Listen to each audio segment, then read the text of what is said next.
Here, give me a second. Just trying to get this one thing straight.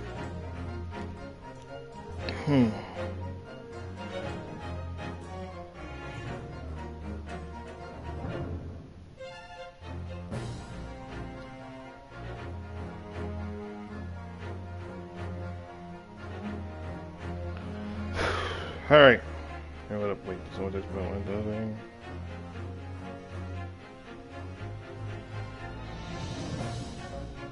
Alright.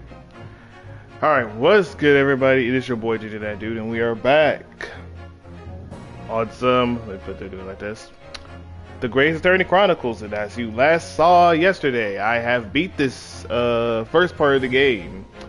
So what we gotta do next is we gotta go to the second part, which if my accurate consumptions, or my accurate assumptions, there you go. If my accurate assumptions are correct, first we went to obviously the beginning of Japan. Now we're probably gonna go to Great Britain or England, either or. And my bad, this thing keeps on being weird, the volume of it. But yeah, what I'm assuming is we're gonna go to Great Britain now, since like we've already established who we are and all the other good stuff. And what we're probably gonna be doing is we're either going to, okay, because I knew two people, that William Shakespeare dude and Olive Green. So I don't know if we're doing that for the second or third trial. I'm assuming that because the reason why I'm assuming this in general is because if you look at the tier list thing, it had the people there, which I wish it wasn't spoiling me about that, but that's the point. But I had a feeling that this, because I think that was the third case we had, because I think the first case we had was obviously with the woman, right? The second one was that of Magnus McGilded. The third one was that woman, I think Olive Green, was it? And we seen that William Shakespeare dude, and we never got no other like dialogue with him other than that him just talking all that stuff. So we had all that going on with that. Then I think the fourth one, which was that of what's the fourth one? I'm trying to remember what was the fourth one. What was the fourth one? The fourth one was, I'm trying to think. I don't know what the fourth one was. I'm kind of drawing a hard blank. Hold on, let me just see something real quick.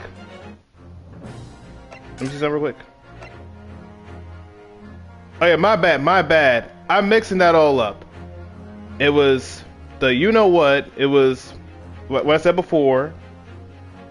First thing, which was, oh yeah, the woman killed the man. The girl killed our best friend, Cosma. Then the third one was that of the Magnus McGilded case. Then the fourth one was that of the case I was talking about with the woman, Olive Green. And then this one is about, what happened with, with the, I'm not gonna say his name, but y'all know who I'm talking about. If y'all know. The man that tried to shake the coat and stuff.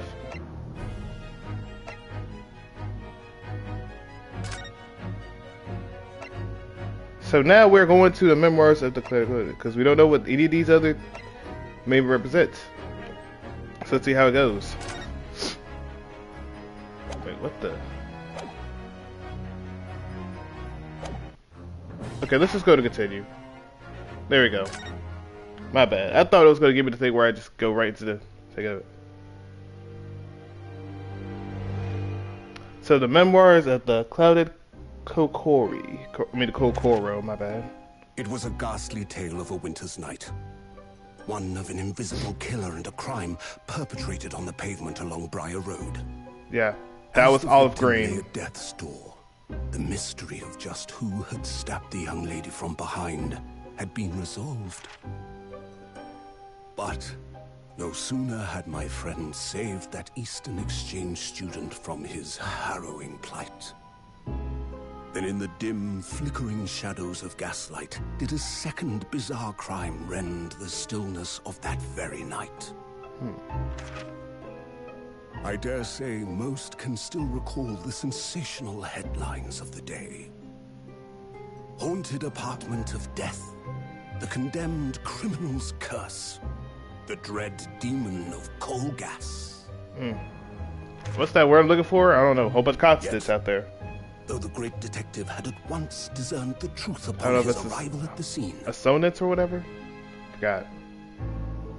it only Yeah. proved to be the overture that announced the rising of the curtain on a most tragic play. That sounds like something of William Shakespeare type of thing. Okay, now here we go. Now we're back to the main character.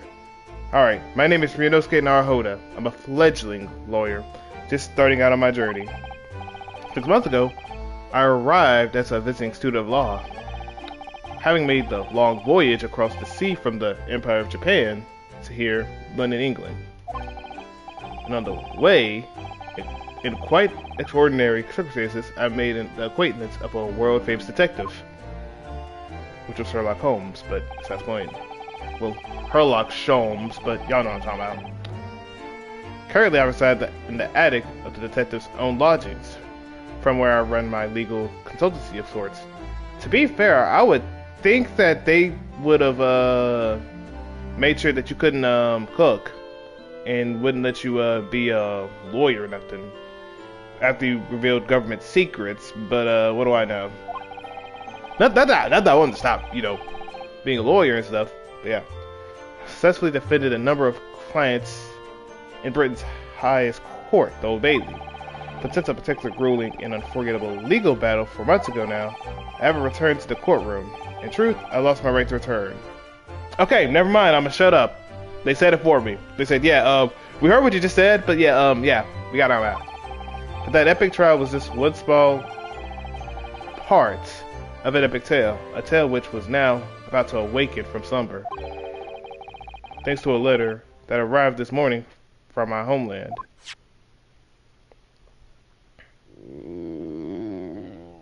Your stomach growling? What a delicious smell wafting up the stairs. Oh, I thought you were hungry. I guess you're hungry for that too, though. Must be nearly time for breakfast. I better go down to Mr. Sholmes' suite and say good morning to the great detective and his flatmate. Does he mean lady? Okay, the 30th of August, 7:20 a.m. Sholmes' suite. Now, what I will try to do is I'll probably do this for like 2 or 3 hours, depending on how it goes. More likely 2 hours, 2 hours 30 minutes maybe. That's the best I could probably do because I do gotta do my rumble. There we go. My goodness. Ah, Bruno, good. I was just about to call up to you. The bacon's ready. Thank you, I appreciate that. Good morning, Iris. It smells delicious as usual. Before we eat, though, I have some news. After the surprise of the morning. Shh! Not another word, Mr. Naruhodo! This could be the abstruse thing for my pre-breakfast stagnation. Repelling mental stimulation, my dear fellow. Morning to you too, Mr. Sholmes. Ah, yes! I see! So that's it! Hey, brother, do you know about, personal space? Your eyes look a little bit, a little loop, like a little, I don't know. Can you back up a little bit? Thank you. The truth is as clear as day to me. Or clear to me as day, whichever one you prefer. My faculties of observation have revealed it again. What are you talking about, man? You, Mr. Naruhodo, you have this very morning met with a surprise. Nah, man, I just came up here to say good morning and leave. What do you think, bro? I was talking about the surprise. Well, is that not the case? Really, my dear fellow, it barely warrants explanation. Firstly, your hair is particularly unkempt, somewhat reminiscent of a bird's nest. Secondly, you have neglected to fasten the third button of your jacket.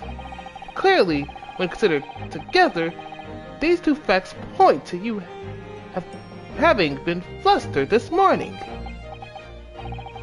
Can I talk now? But of course, though I don't look for admiration, you understand. My hair is always like this. It's been like this since I first met you. Oh, it has? And the button was ripped off last night, if you remember. By you. Hurley pulled your button off? I need to run hands on him. Ah, yes. I recall the incident now. It was after supper, was it not? As the evening advanced, I picked up my violin and began to play the wailing notes of a haunting tune. But then, to my utter dismay, the third string snapped. Why did it have to happen? Why? Little wonder then that in my vexation, I grabbed the first button I saw and ripped it from its proper place. Well, I'd like it back now, please. It's troubling me that I can't fasten my jacket. It's troubling me that you expect me to know where it is. Somewhere thereabouts on the floor, one presumes. Helpful. I'd crash out to Evelyn, bro, man. If you don't get my daggone button out, bro. What matters at the present time, my dear fellow, is simply whether or not my deduction was unerring. But Hurley, Bruno said it when he came in, didn't he? I had a surprise this morning.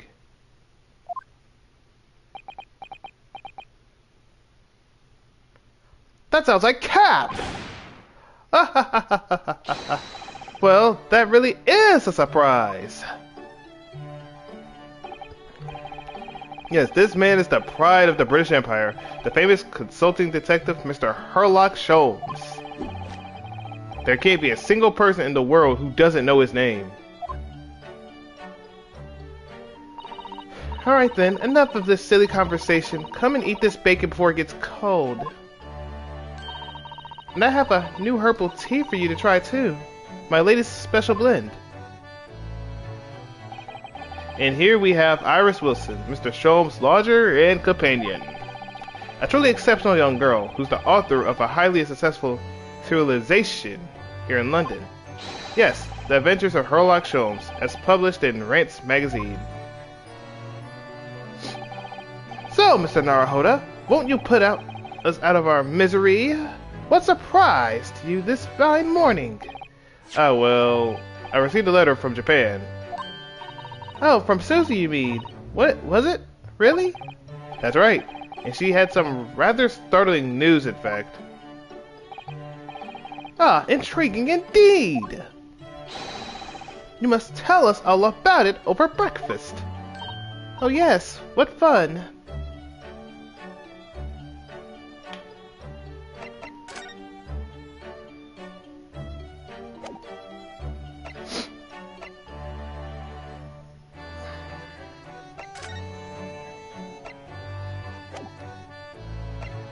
Let's go. Sato's letter. Let's talk about it. Ask Gabe, come on. Sorry, hang on. This is the letter that arrived from Japan this morning by International Post. Oh, how lovely. Look at Susie's beautiful writing. I wish I could read it. And how was your judicial assistant faring, may I ask? She's very well, thank you. In fact, according to what she says, what she's written, she actually appeared as a lawyer at a Deputy Supreme Court won a case. Ah, really? Oh, isn't she wonderful? A cut above your good self, my dear fellow. I won cases too, you know. Apparently, Mr. Natsume appeared in the trial as a witness. Natsume! No, I don't recall that name. Saki Natsume? I guess that's what I mean. You don't know my name. Of course you do. We helped the man twice. You know, in those two cases that took place in Briar Road 6 months ago? Ah, the mustached, twitchy man with the somewhat feline eyes and the mustache. He didn't have two mustaches, Hurley. Yes, who could forget those two cases? They made a very deep impression on me. Although I must confess the details are a little hazy now. A very deep impression that they made on you? Clearly. So, what was this startling news penned by Mr. Sato? Do you remember the case of the haunted lodgings, Mr. Sholmes? Ah, yes. It's very interesting, you know. I don't feel entirely uncertain that a case of that nature did not occur. He's totally forgotten then. Anyway, in her letter, Mrs. Sato asked that we read over her case notes again and investigate further. Though it took place half a year ago? For what purpose? Because of something that Mr. Natsume said to her, apparently. He suggested that the real reason why she was called back to Japan so suddenly might have something to do with that case of the haunted lodgings. Oh? On Mr. Natsume's return to Japan, Mrs. Sato's father questioned him about the case, she says. Something about Mr. Natsume said appears to trouble Professor Mikotoba, prompting him to send that telegram. Oh, that case, yes. It was very strange, wasn't it? Yes. And had I complied the whole story in a nice, neat manuscript ready for publication, too. But then Hurley here was all funny about it, remember? He was very mean. The story must not be published, you said. Very mysteriously as well. Really? I said that? Are you sure? Do you perhaps know something about it as well, Mr. Sholmes? About why Mrs. Sato was suddenly told 4 months ago that she had to return to Japan?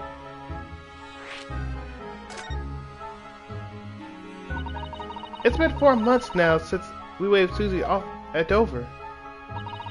It was such a shock, wasn't it? The way she just suddenly announced that she had to go back to Japan. Yeah, that was weird. That was weird to me because I was like, wait, why's she going out there? This father, I was like, you know what? The father's okay. Then I'm like, still, you think she would go out there to help us out? I would think that her, her will to go out there and find the truth would help us out. But I mean, she did help us out though, and we still found her. So she probably could have made it by the time we had went there. Indeed, it was due to a telegram she received from her homeland, I believe. That's right, telling her to return urgently. But like, that man was capping his butt off. Yes, because her father had passed away. Well, more like the fact that her father was sick, but yeah.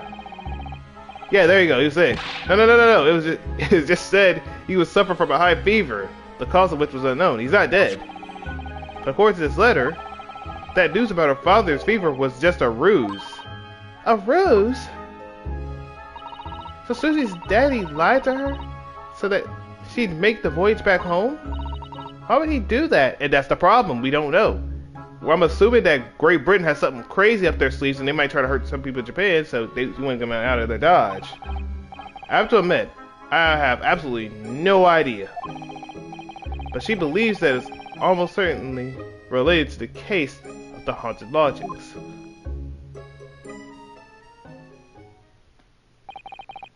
Summoning her back to Japan so suddenly like that? I wonder what Mrs. Sato's father was hiding. And the judge, too. Hurley, do you know what it's all about?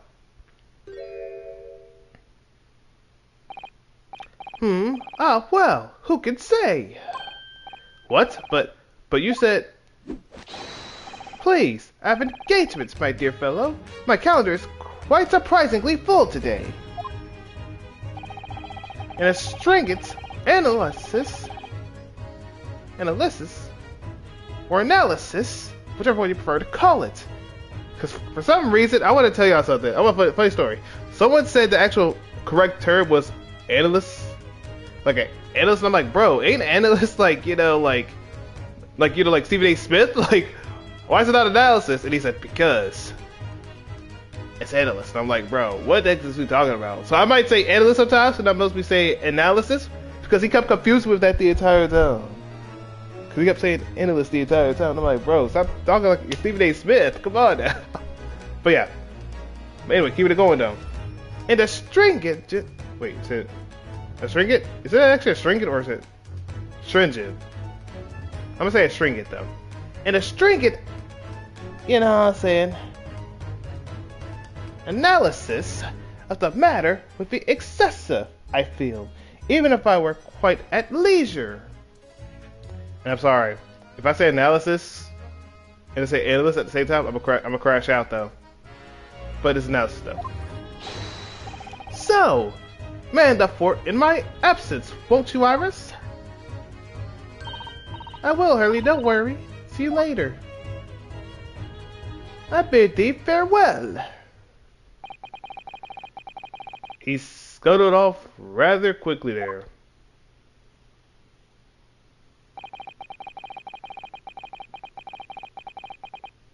I think perhaps Professor Mikotoba isn't the only person who hides up here.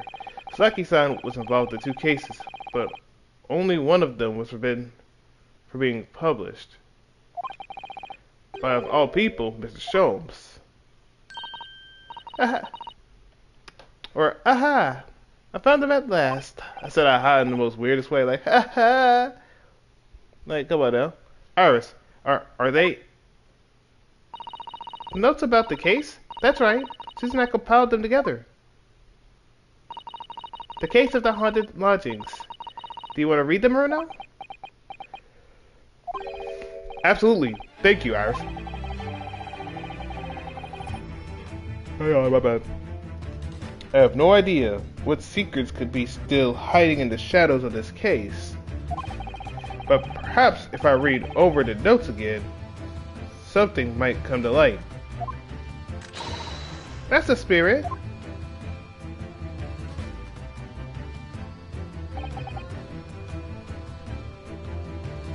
They be kind of dumb, I ain't gonna lie. It's like, get that BWE.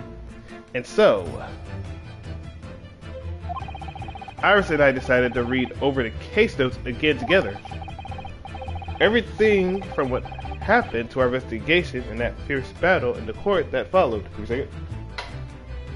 I'll put the light up there for y'all, just in case y'all want to see my face a little more. In a bright reflection.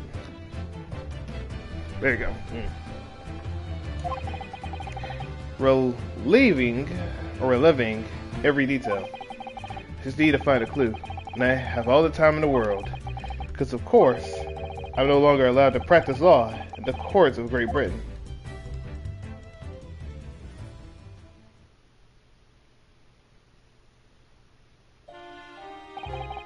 It was 6 months ago.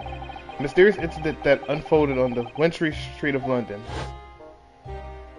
Yeah, that was Olive Green. Okay, we're talking about it. Okay. A young woman was found lying on the snowy pavement of Briar Road with a knife in her back. Indeed. It was her. It was the wife and husband. The husband was a bobber. Well, not bobber, but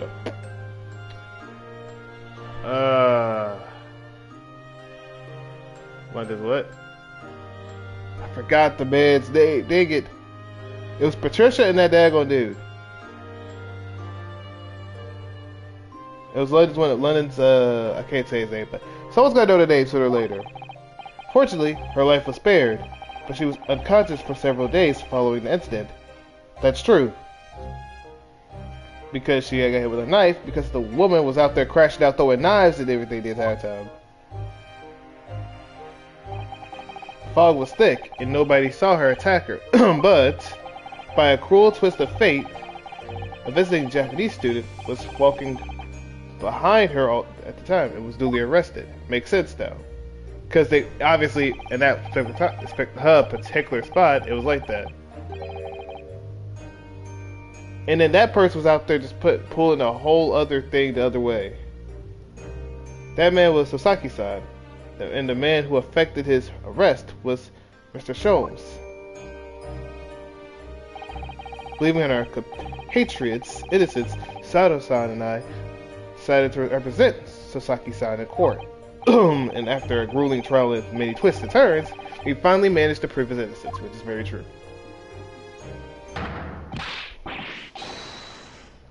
Joyful, joyous, jubilation. That was the man's reaction after the trial, but his jubilation was short-lived. We received a telegram from Mr. Sholmes the following morning. Hey, Raph, how you doing? The victim of the Briar Road stabbing has regained consciousness. Hurry to Bart's at once. Susato-san and I summoned a hansom and headed immediately to the hospital. her to meet the real Sub Shammy. Hey, find him, find him or her. Hey, that's what it is. I'm balling either way. Well, I try to at least, because I'm not doing a trial, but, well, if I do the trial, I'm having to stop there, because it's got like 2 hours of this. Hold up. Yeah, technically I got 2 hours of this, supposedly, so I can only do as much as 2 hours, so hopefully I can get a good amount of it. The 21st February, 5:30 a.m., St. Bartholomew's Hospital Recovery Ward. Let's do it. I gotta check my phone every time, because if my mom is gonna text me about when she got groceries out there, I can help her out. If she doesn't, then they just gotta. There you are at last. Good morning, Mr. Sholmes. I think not. Oh? You're late! What on earth took you so long? Traffic? Oh, that's a fair point. Your telegram only arrived at 5 o'clock, Mr. Sholmes. Well, hey, whatever I can get to is what I'll get to, you know what I'm saying? I would try my best to get a good save file if I can. Now, if it's to the point where, like, I can never get to a save file, then, well, not get to an actual to be continued thing, then I'll just have to save it at whatever part I can get to. And go from there. Anyway. It's a 20-minute ride to the hospital. That's right. It's 5:30 now. I think we made very good time. The time is utterly irrelevant. The fact is, I've been waiting for what it felt like an eternity. And that sounds like a skill issue to me, buddy. That ain't a me issue. That's a you issue. That's a you issue right there, buddy. And hold up, who just... Bro, give me 1 little second, y'all. Give me 1 little second. Give me 1 little second. I have to delete one thing real quick. So, for some reason, something's acted up on my thing. Give me a second. Something's acted up. Give me a second. Something's acted up a second. Give me a second.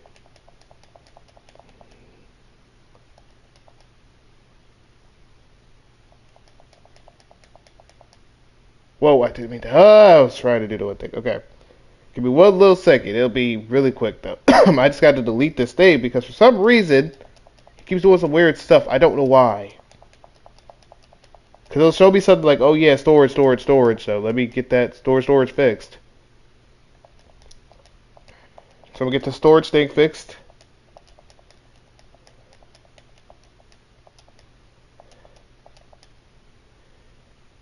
Alright.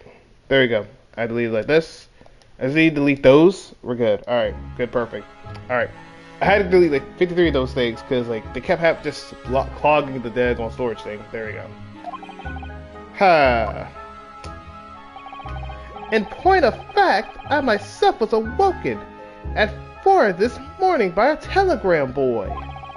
And feeling it was somewhat unjust that I alone had been roused at such an hour, I sent one to you. Well, thanks for that. Anyway, you're here now, so the victim is over there. She only gained no consciousness. You should introduce yourself, and I shall observe from here. So that's the lady who was found in this snow-covered pavement with the knife in her back. Her name is, yes, here we are. Miss Green. Olive Green, got it. We know who this is. Why is this big tail rat here? Who told this rat to be here? Great Britain, get rid of your rats! That rat shouldn't even be here. Now, let me talk to this rat. It's a mouse in Mr. Naruhodo. An enormous mouse. Vermin in a hospital? That doesn't sound or seem the best. But it looks very healthy specimen, doesn't it? It's very plump. I'm not sure we could say that's down to the excellence of this facility, if that's what you were thinking. I mean, get rid of this right at this point. Is this her pet or something? It's like, I don't smell no cheese though. I see some yellow though, but I don't see no cheese though. I need to cook real quick. Man, let me talk to you, Miss Olive Green. Let me talk to you. Good morning. She's like, who are you? Hello, I'm Ryunosuke Naruhodo from the Empire of Japan. Oh no, was it your knife that? Are you the man that who? No. I'm a lawyer. Bro, if it was me, I would have just fought. I'm sorry. If it's me and I survived, I'm like, hey, I'm gonna end it. Bro, I'm not gonna just sit there and let you look at me and that sounds dumb. Unless I'm a Grace Attorney character. But even then, I don't sound like I would do that dumb nonsense. Asusada Mikotoba, pleased to meet you. Oh no, was it your knife then? Are you the one? Okay, look. I've had enough of people being racist on me, big fella. Look, I get it, and I understand that you heard about a Japanese man stabbed you and put you to the hospital. But no, it's not her, it's not me, it's not anyone else, it's not Sasaki Natsume. A woman accidentally threw a knife and it hit you. I'm sorry that happened, but don't go after us for it. No, I assure you, I'm Naruhodo's judicial assistant. We heard that you regained consciousness and wanted to come give you our best wishes. Best wishes for me? Thank you? Understandably, I know that, and I get that. I understand that. But I don't want her thinking that we're the ones that did it. Like, why? Okay, I just want to know this. Okay, let's just say, for example, Raph, let's give you an example, Raph. Let me give you an example. I understand she's scared. I understand. But look, here's my thing. If I were the one to do it, she has to understand this. If I was the one that stabbed her, would I go up there and talk to her? I would probably make sure I end it instantly. I'm gonna be honest. I think any criminal would do that unless they're the crazy type that's like, reverse flash. It's like, it was me, Barry. And then start talking junk. Then that'd be different. I understand that case. I know she's scared, but she don't need to be that scared. She don't need to be that scared. Well, I mean, I guess she did get stabbed and survived miraculously. But hey, she alright. She got the key right there in her daggone, like, weird, like, you know, collar chest thing. You know, you got that. I'm Olive Green. I'm an artist. Well, no, that's not right, is it? What I mean is, I'm trying to be an artist. Well, what I really mean is, I desperately want to be an artist. Okay, that makes 100% sense. Okay, I understand. I understand. My bad, Green, my bad. But the truth is, I don't have any talent. I know I don't. It's no wonder I was stabbed in the back. Yeah, you know what? The moment you said that, and then she just said that, I understand it completely. I don't think that's related, actually. She had no self-confidence, no self-worth, no self-anything. Makes sense. The moment she just said that, I understand. At this point, gosh, this young woman seems to bend over backwards to put herself down. Seeing as we're here, we should ask her about what happened from her perspective, I suppose. Let's talk about the incident. Let's just get this out the way, then we can ask about yourself. We got about the incident. To suddenly be struck in the back by a blade as you were walking along the pavement. What a terrible experience you had, Miss Green. Okay, understandable. It was so cold that day, and the fog was so thick, I couldn't see a thing. That was 4 days ago now, I think. Is that right? Yes, that's right. I'm afraid you've been comatose all that time. But the case has been solved, what, hasn't it? While I've been here in the hospital, I mean. Indeed it has, my dear madam. Spectacularly by none other than I, Herlock Sholmes. Shut your stupid tail up, Sholmes! Don't you talk! It wasn't you! You helped out, but you didn't help out that much. Yeah, that makes sense. That's what I was assuming, because they said 2 cases. So I was assuming that it was around 4 days afterwards. So I was assuming that. Which I'm surprised that this case right here wasn't in the 4th game. and then it took place with the other thing, with the last one being the fifth one, obviously with the basketball thing. And then they switched it up and then did this one, the beginning one, which was the first one for the Resolve one, and then switched the fourth one into this one.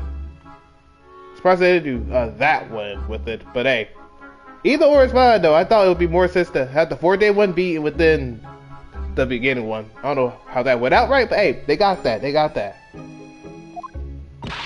Mr. Sholmes, as you well know, it was Mr. Narhoda's hard work in court that solved the case. Imagine getting arrested on false charges, getting acquitted, and immediately getting ready arrested. Nah, that is crazy. They're like, this was meant to be one game, but it got split to. Okay, that makes sense. That makes a lot of sense. But I was thinking that they should have put this one beside the other case. That's what I was assuming they really did. But you said that it was supposed to be two games, supposed to be like one separate thing. Makes sense though.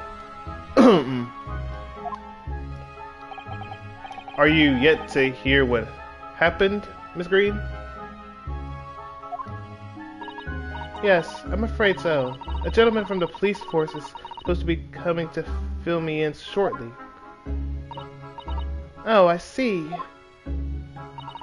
He coming round seems to have made everyone frantically busy. I'm so sorry. I should have never regained consciousness.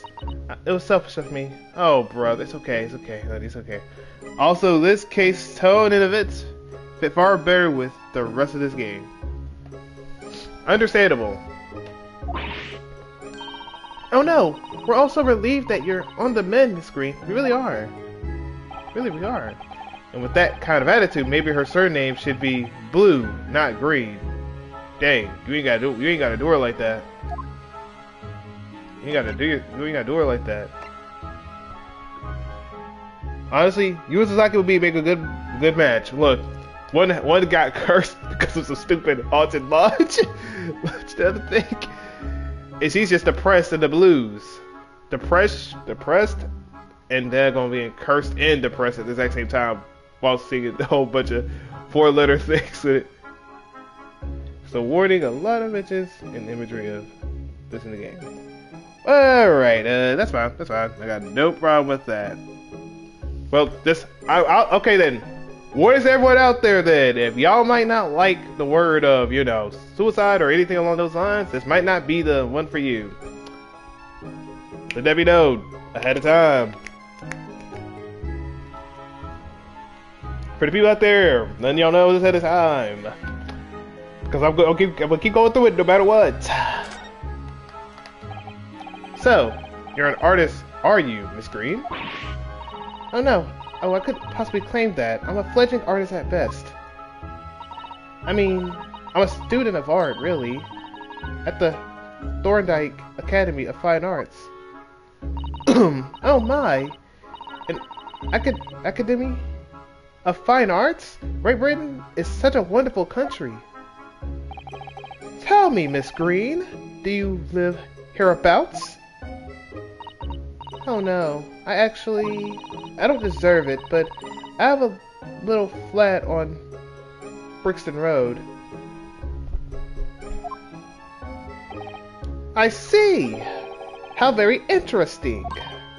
Oh no, is it? Brixton is some 10 stops away on the underground from here. And Thorndike Academy is a mere 3-minute walk from Brixton Town Centre. Does that matter, Mr. Sholmes? Perhaps not, but Briar Road is a far less salubrious part of town by comparison, dwelt in by those of inferior means, including the maleficent Mr. Mustache. Saki Natsume, gotcha. Inferior memes, I suppose Sasaki-san does fit the bill. It struck me as somewhat out of the ordinary for a young fine arts student to be walking inside the district. That's all. Understandable. What's this? She suddenly clammed up.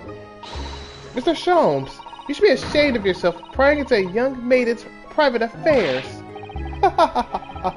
Oh dear me, do forgive me. If you don't mind, I'm being discharged shortly, so I need to pack up my things. Oh yes, of course. We won't keep you. Thank you, so much, Miss Green. Get out! Like, get out!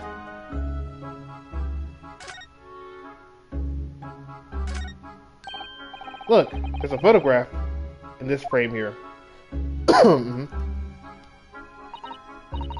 Oh yes, it's a picture of a young gentleman. He looks about the same age as Miss Green, I would say. Perhaps the young woman's special someone, do you think? My, Mr. Naruhodo, I didn't know you had a sense for matters of the heart. Not in the least. I sincerely said the first thing I thought of.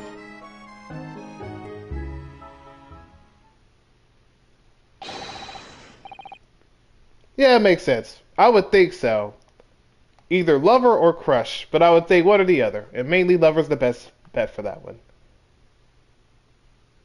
Is there a Mr. Naro Fodder here? Mr. Naro Fodder here. Naro Fodder now? Well, if you're looking for Naruhodo the lawyer, that's me, but... Ah, Mr. Naro Fodder, good. This is for you. That's crazy work, bro. At this point, call me Ryunosuke, bro. Call me Ryunosuke at this point. Look, to be fair, there's a lot of people that have crushes up their daggone, crushes with on the daggone picture. So I can't say nothing about that. I've seen 15 people with that. I can't say nothing about that. I've seen people with an actual crush or a daggone thing on their phone of their crush. I can't say nothing. They got that, bro. I can't say nothing. I just know from my school appearances to looking around. So I can't say nothing. I can't say that. They got that. Ah, Mr. Neurofodder. Good. This is for you. It's a message from Mr. Saucy Nutmeg. Okay, so Saki Natsume, I'm assuming? Natsume? Sent a message? To me? But why would a policeman be delivering a message from Mr. Natsume? Exactly. What's going on? Well, Scotland Yard constable playing delivery boy at a time in the morning. Ah, what are you waiting for? Let me see that. Oh. Well, this is the most unexpected. Is something wrong, Mr. Holmes? Is something wrong, Mr. Holmes, he says? Have you not seen this note? No, how could I? I just got it. It would seem that London's criminals have no intention of letting the great detective rest. Now I'm looking at my phone. Okay, my mom just me saying, okay. A news case calls. A case of murder, no less. We must depart at once. Murder? Call a cab. Time is of the essence. But the trouble is, we've yet to read Mr. Natsume's note. I was thinking we ought to pay him a visit in his lodgings once we did. That will be entirely convenient. Convenient? What do you mean? It's all here in this note, my dear fellows. The murder we must investigate took place at Mr. Mustache's lodgings. Wait, what? Yeah, sadly she's there, but no one cares. They're like, man, we don't care about her. She'll be alright. She'll probably be in this case later.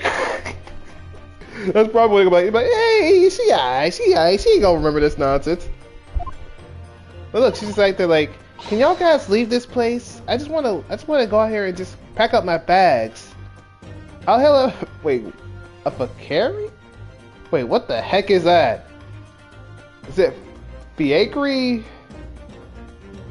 Like V and then like acre or Fiacre? I don't know. I'm gonna say Fiacre. At once. Sounds like this game gives me some daggone stuff to know. At least they're just making me have to study more. Like, look, I feel like I'm learning more about these words than college words at this point. At this point, just say a carriage. Why do they gotta act so smart for? It was only yesterday that Sasaki-san was in court and were dispelling doubts about his innocence. And now, the very next day, there's a murder at the man's own address? I swear, if it's that stupid to being historically accurate. Fair point, but that God, I would if someone says that, I'm like, bro, just speak to me in like common sense, bro. I'm already getting cooked by this. He may very well be the most unluckiest man alive, bro. If it's that stupid William Shakespeare dude, because guess what, we did get a chance with him. I better not see this man. That man's gonna make me crash out having to see him. And you know who I'm talking about? That stupid dude that was just hidden there by the site, out there talking all that jibber jabber, bro. The dude with that little purple and what's that thing he had going on? I better not see that man. Or so it seems to us at the time. But we were soon to discover it was worse than we thought. Let's see how it goes. 21st of February, 7:18 a.m. Byzantine's lodgings.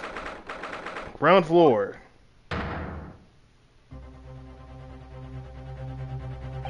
Hold up. Give me a second.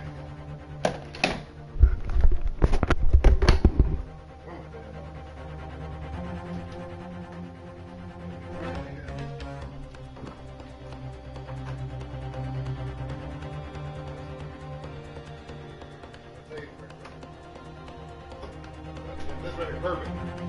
This right here. Talking about why I don't do it. I didn't want him. Garbage man. What are you talking about?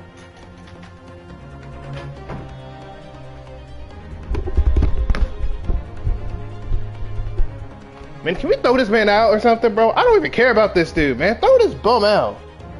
He's dead. I hope he's dead. Actually, that sounds bad. You know what? Let me rephrase that. I hope that he has a good, nice rest while he's dead. And why is he even in the lodging in the first place? Actually, you know what? He probably lives there. You know what? I'm gonna shut up. All right, let's just get this over with. What on earth?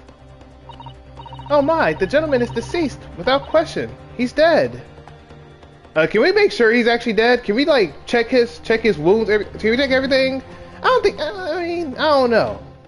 Can we just check and see if he's actually dead? I just want to see. Welcome, student, Mr. Narhold Esquire, Mr. Natsume. Oh, why? Why is this happening? Why to me? I've only just got out of court yesterday. I was finally home after 2 days of misery. And then I wake up the next day to this. No early bird should catch a worm like this. And wait, weren't y'all two like rivals or something?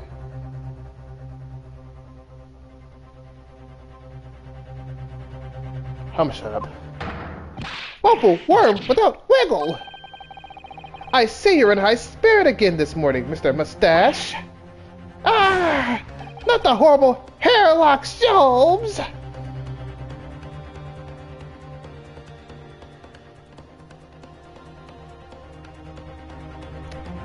So they were just the entire time? They were just out there just they had a thing going? Okay, good to know. Good to know. They said, yeah, nah. We gonna do our thing. Well, I don't know what Sasaki sees in doing things with, but hey, he got that. Shoo! Shove off! Show yourself to the door! I never invited you! Mr. Sholmes came here with us. I'm quite sure he'll be able to help you, Mr. Natsume. I'm entirely at your disposal, Mr. Mustache. What can I do for you? Get out the door! Grr. That's why I'd get in. There's a piece of evidence that makes me think they were doing something. I mean, to be fair, you're not lying. To be fair, you're not lying, though. Hey, I do feel like they have something going on, though. But apparently I heard, well, from the game at least, that they were rivals or they knew each other. Because they had, like, some rivalry thing going on. I have no idea what it was about. But hey, they got that. I guess about writing. I guess the way they write things. I don't know, don't ask me. But yeah. Here they all are already. The busybodies. Ah, Inspector Gregson, what a pleasant surprise. Pleasant, isn't it? Gives me a heartburn every time I see your face at a crime scene, Sholmes. Ha! I deduce, Inspector, that your heartburn is a result of your excessive consumption of fried food. Good morning, Inspector. This is a crime scene. Don't you go touching anything. Or good morning to you too, Sunshine.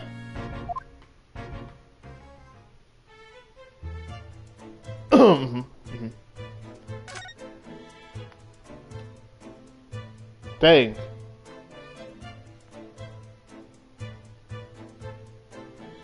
Oh, that man got the shoes.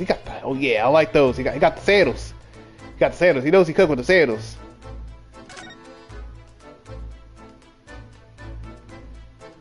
He got this whole stupid play out here, bro. Alright. First, think of this. Oh, I said hands off! You gotta mess up my crime scene. Oh, no. I was just wanting to look, that's all. No chance. I know you're kind. You'll mess up. It's up just by looking at it. So we're racist now all of a sudden? Okay, Gregson. You're lucky I can't run hands on you. But it's okay. Someone's in a bad mood. There's certainly some bad air in here, isn't it? There. Alright, it sounds like I'd better talk to the inspector first and try to curry some flavors. Alright, buddy. What's going on? Oh. Hey, well look. You know what? Alright, that's fine. But even if that, I mean, I don't see... What? Does he say that at the Baron Van Zeeks? I don't think he says it at the Baron Van Zeeks, but he's a prosecutor, so I can't say nothing. He might go out there and choke him out again. I can't say nothing for him. Baron Van Zeeks might actually obliterate his life. Okay, so Inspector, what was the victim's name? Who was he? Mr. William Shamspeare. He was a lodger here.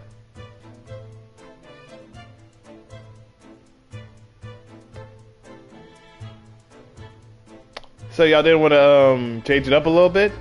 You didn't want to say Cillian Whamspear or nothing? Or Wakespeare or nothing?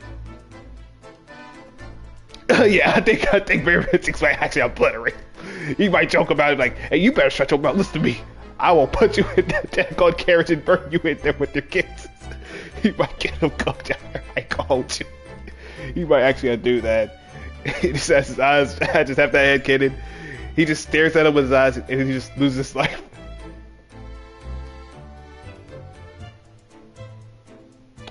Bro, this is gonna already be a terrible nonsense going on. I already have a feeling I'm gonna hate this guy even more.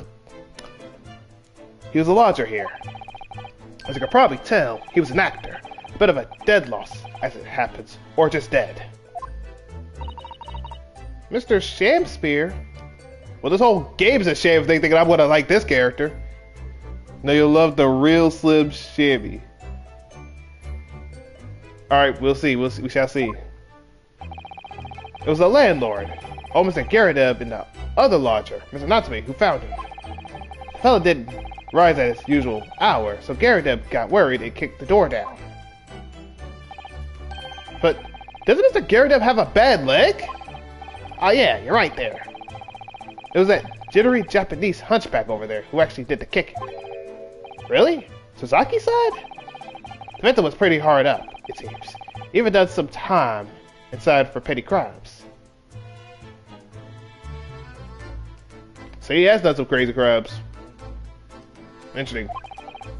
He had no money, no place to go, and no friends. His only acquaintances were the people in this house.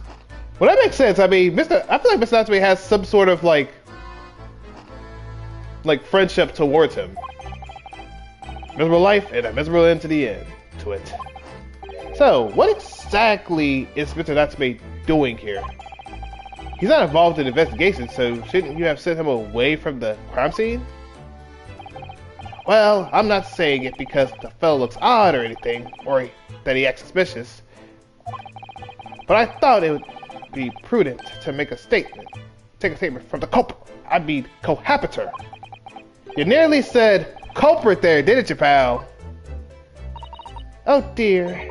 Mr. Natsume appears to be under suspicion again. It certainly seems that way. He does just come across as just such an odd fellow, doesn't he? Poor man. How unfortunate. Like, how can you just say it's him?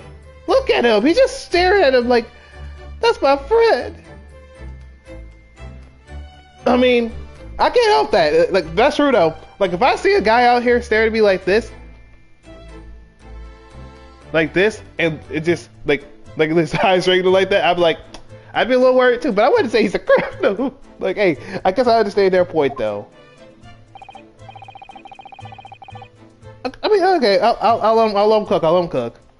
Anyway, I can't say much until the coroner gets here. But I don't think the fella's been a goner that long. The body's still warm. If the body is warm, should that mean he's still low-key alive? I'ma shut up. I don't know much about bodies. I'm not a coroner. I'ma shut my stupid tail up. Even if the inspector would allow it, I don't think I could bring myself to touch that body. I mean, he's always looking over his shoulder, like he's being scared of being caught. I mean, honestly, look, I can't say that either, because, like, look, I have a weird smile. Like when I was a kid, I had, like, a weird little smile. So, like, when I have, like, a weird little smile, people think I'm trying to do something sneaky. I'm not doing that. But I do have a look at a sneaky little smile, so I can't say nothing. But I don't be doing nothing bad. I'm just there, though. Just having a sneaky smile. But that's what I don't expect this again, so I was kind of sneaky with it, so I can't say that. You said it stays warm for a few hours? Good to know. Yeah. I'm not, like I said, I'm not a body quarter, so I don't know nothing. Even the inspector, yeah.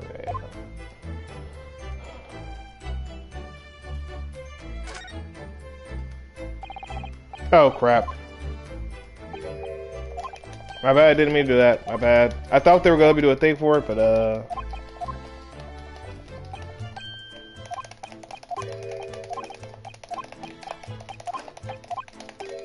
don't mind if you hear me hitting square next to the entire time. I mean, circle it next to the entire time.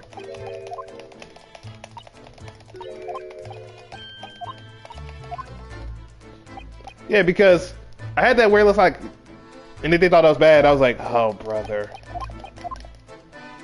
I hated myself for that.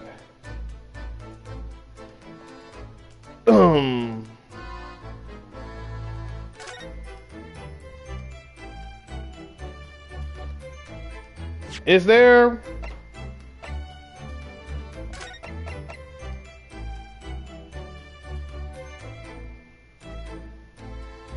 like this right here? I mean, I guess I could do that. Anything else I need to worry about? Alright, perfect. Alright. That might be the one. Alright. Let me just see. Let me just see, for example. Let me see.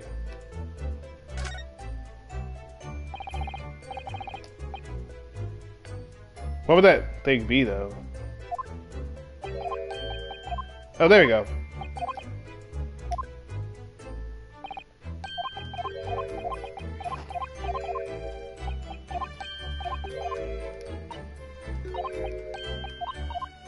Perfect. Thank you. Appreciate it. Whole circle. Perfect. Alright. Good to know. Alright, Mr. Sosaki Natsume. Let me talk to you, my good gentleman. What a terrible things have happened. It's only been 3 days since I was arrested from the incident on the pavement outside. And then, having finally regained my freedom, it starts happening all over again. Endless existence of excruciating experiences. So the victim lived here on the ground floor. Your room is just one story up, isn't it? Yes, that's right. In a way, we were neighbors, I suppose. So did you know the victim? Were you friends? Did you just stop for no reason?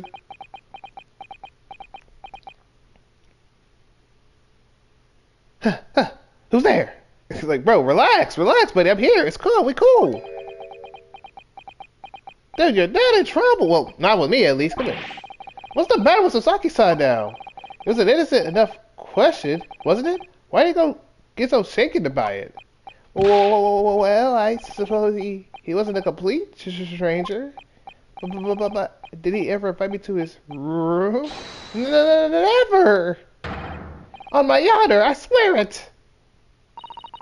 What an extreme reaction. You're probably wishing you'd never asked now, aren't you, Mr. Naruhodo? When we found him here, I felt wretched, which is why I sent a word asking you to come. Gregson's like, we got him. We got this guy. I'll put this into the questioning. I'll write it down, and I'm gonna get this man in jail. Finally. He's probably going at that chocolate dude. He's like, finally. I got him. I got a killer. He's like, I waited for this moment. Just gets him. He's like, we got him, boys. Jump. Yeah. It just starts tackling him. You're under arrest. Sweetie, you're doing too much looking around. I know he wants it. He said, I know he's doing it in his head. He's like, finally. He's not saying it now, though. But he's like, finally. I just want him to keep talking. Let him keep talking. I know he wants to talk. Dude, that inspector over there. He's like, yeah, what's up?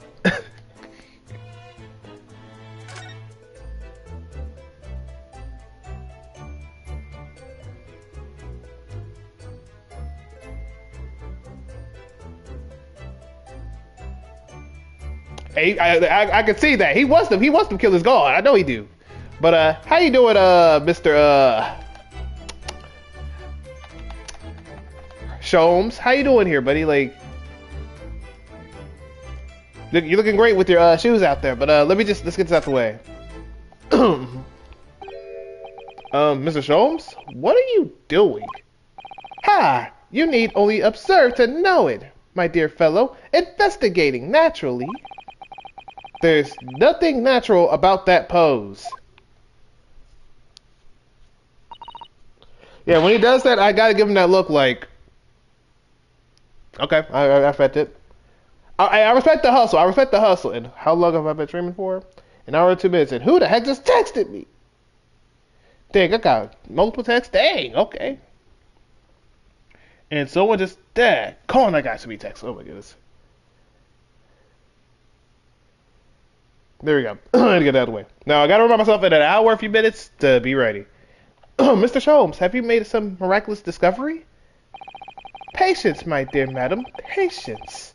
We've not been here in this room 5 minutes.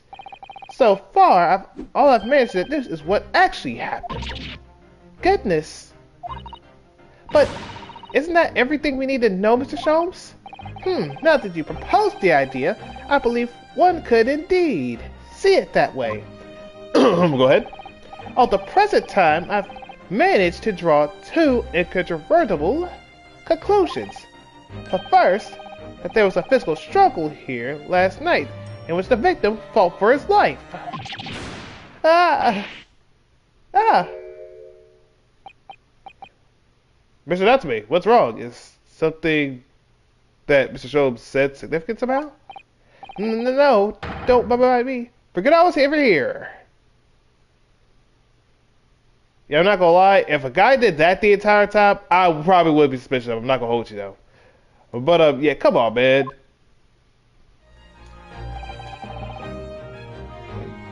What the heck?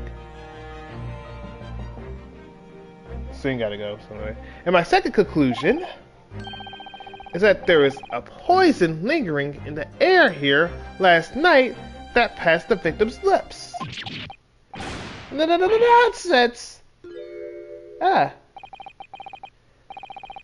Mr. Natsume. Why are you reacting so extremely to Mr. Sholmes' deductions? Next to be continued to be shown? Okay, then that'll be fine. Whatever to be continued is there, we can go from there and just stop it there. And probably do more of it tomorrow, like usual. No, please. Pretend I'm not here. Visible, ineffable, inscrutable, insignificant. Impossible to ignore. You must tell us everything, Mr. Sholmes. Spare no detail. I swear, if he does the exact same thing, and we need to just drop kick him out, bro. Because we can't get nothing going with him. But of course, let the theatrical tragedy before us unraveled by my great deductions presented for your pleasure in 2 acts. We've heard some truly outstanding great deductions from Mr. Sholmes in the past. No doubt this will be no exception, but miracles, miraculous stuff, will unfold before our very eyes this time. So, my dear fellows, for your delight and wonder, let the curtain rise. For Sherlock Sholmes, Logic and Reasoning, Spectacular, Act 1. The Great Deduction. The game is afoot. Cause of death.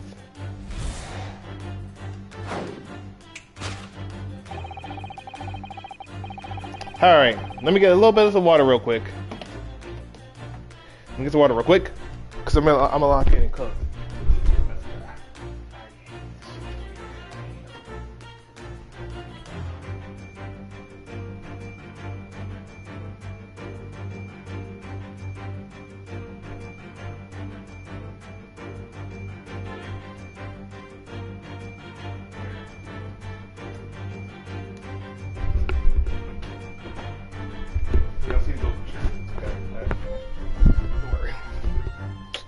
Let me see something real quick. My phone is acting dumb.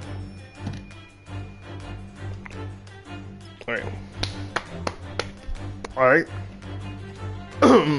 Careful observation of the victim reveals to us the events that transpired in this consulate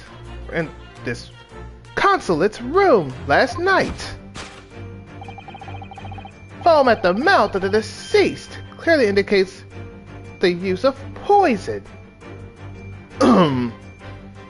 He's confused. That man is confused as heck. Next to the victim, we notice a large dining plate which contains what you will observe: 1/2 of a sizable bar of soap. Meaningful? Indubitably. Bro, don't tell me you're gonna say that this man ate some soap. Don't tell me this man ate some daggone soap. Why is that soap set so purposefully upon the dish? Like the victim's last supper, in fact, yes. Could it be that the man was about to eat it? Of course. The fork reveals the answer. Why are you here? That's where you're like, huh? This man's not cooking. It appears that the young man's appetite was his undoing. Taking up arms in the form of his cutlery, the victim engaged in a deadly battle for his life. Yet the struggle against his hunger was in vain, for in the end he could resist devouring the slippery feast. But London's foul soap is besmirched by foul poison. You got it. Like I said that. Yes, the victim's last life was claimed by the poison tainted the contents of the plate. Soap and the lather about the young man's mouth are too perfectly matched to ignore. The cause of death was clearly intoxication due to the excessive ingestion of foul soap. Though personally, I have greater interest in the taste of foul candle wax, of course. Can I leave? I'm not gonna lie, can I leave? What is this case? This man said, nah, bro. He went out there and ate some soap. The only way I see someone eating soap is literally if your parents are mad at you that day and they're like, you know what? Eat some soap for cussing so much. That's the only way I can see someone eating soap. But I'm sorry, get me out of here. And then you're talking about you want the taste of candle wax. That's foul, bro. Come on, bro. Just give it to the topic 2. Give me the topic 2, bro. Give me topic 2.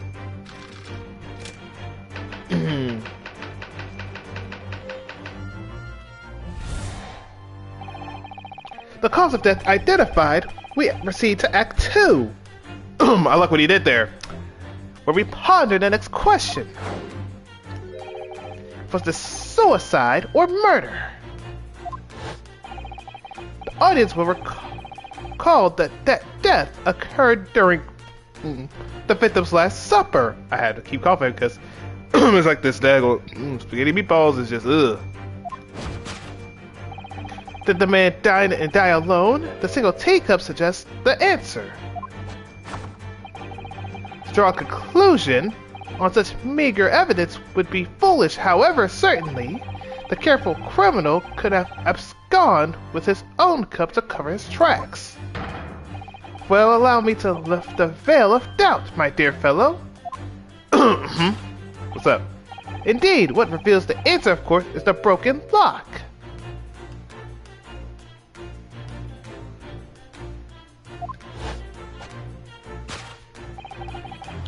Though forced open now, at the time of the incident, this door was locked. Go ahead.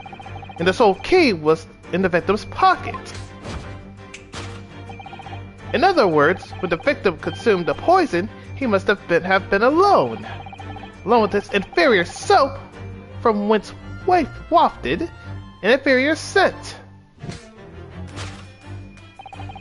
And with that acrid aroma lingering in the air, the victim met his end in tragic solitude. We can take comfort only in the fact that his soul was well cleansed on its way to the hereafter.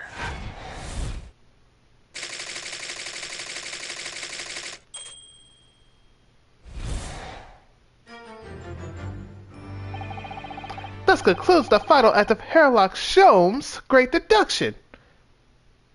You got that, buddy. You got that. Okay, let me cook.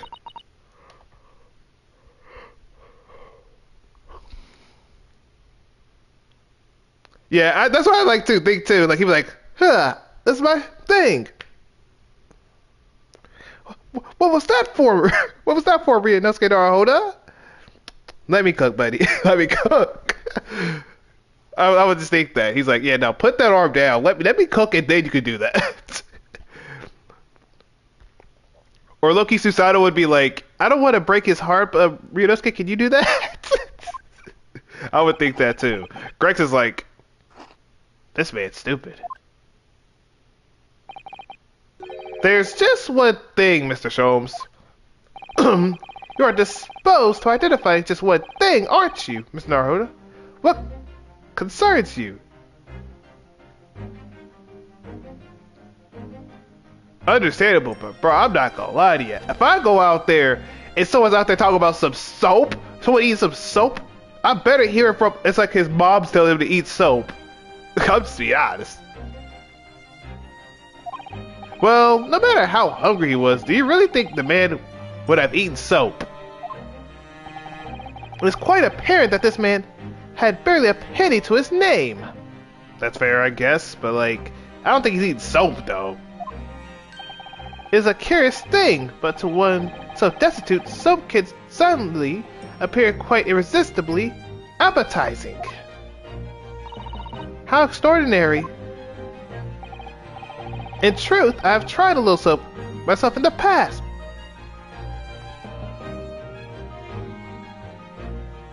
Oh my goodness. Hey, no wonder why you thought about soap as being eaten. Because you eat it. You've eaten it, you mean? My dear fellow, it was some time ago now. My postulation was that it would cleanse my gut. And did it, at least? As I writhed in agony on the floor and spilt the... I gotta wait.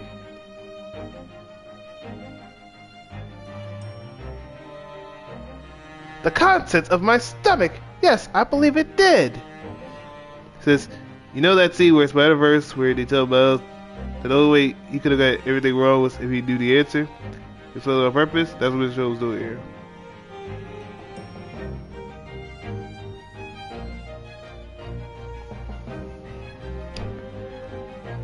I wouldn't be mad if that's the case.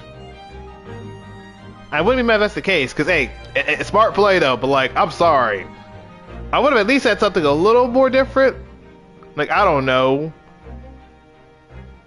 Like, instead of soap, maybe, like, I don't know. Him saying eating a candle wax would have probably been more better. Like, why don't you just say, yeah, you know what? Eat some candle wax. Like, I don't know how to feel about that. But he got that though. The experience taught me a valuable lesson. Soap is quite poisonous.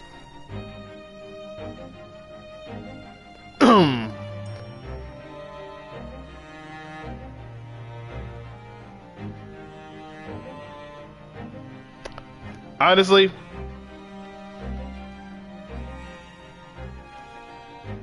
yeah, but let's keep it. I'm gonna keep it a stack though. Yes, but like, I'm sorry. Unless he has a mom, I don't think anyone eats soap. Or I'd rather him say that he'd eat a daggone, I don't know, at this point, give him some grass or something. Like, put some grass out there. Get some grass, just cut the grass out. Like, alright, here you go. Eat some grass the entire time. Make it like a salad. That probably would have took that over what he said. But he got it though. He got it. I'm not gonna complain about it. Hey, look, he's being, Sholmes. It has an unpleasant taste and leads to great discomfort. In summary, I cannot recommend it. I'm glad you don't recommend it, because you recommended it, I ain't gonna lie. The world's in danger in that state. Believe me, I wouldn't eat it even if you did.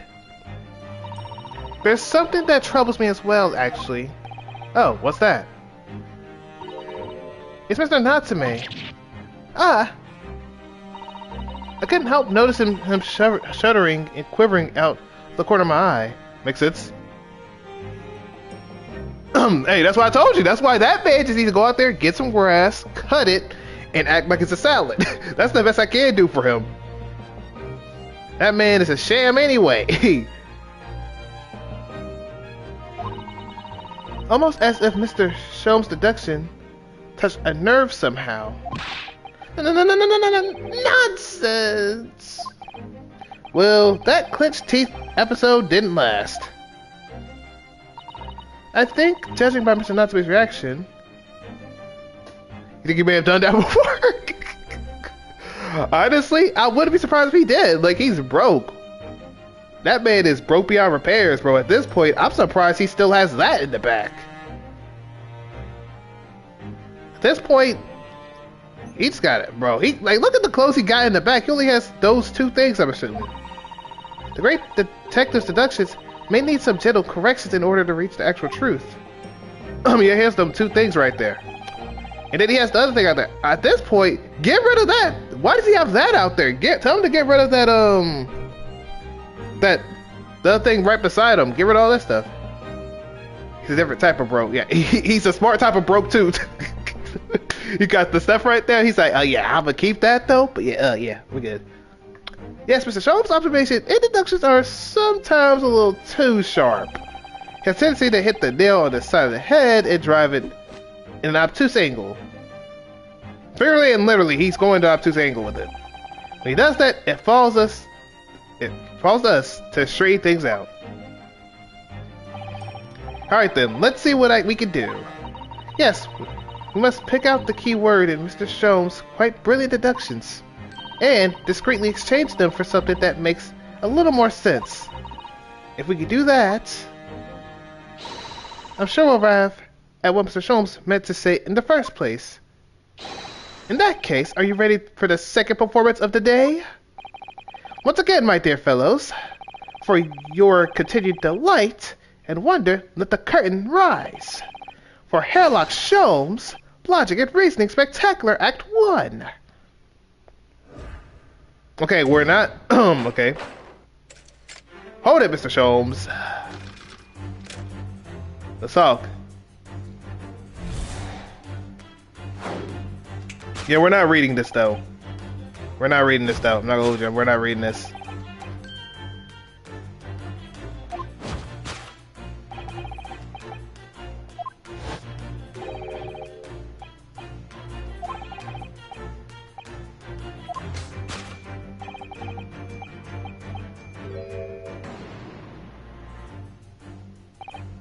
Well, you can't deny that the fork implies that the man was eating something, or about to eat something. Yes, that's true. If I were to decide to eat some soap, I should prefer to use a fork than to attempt it with chopsticks. Okay.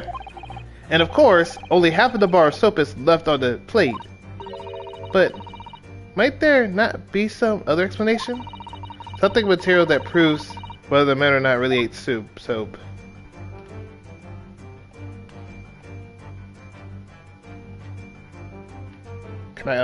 There we go. Let me just...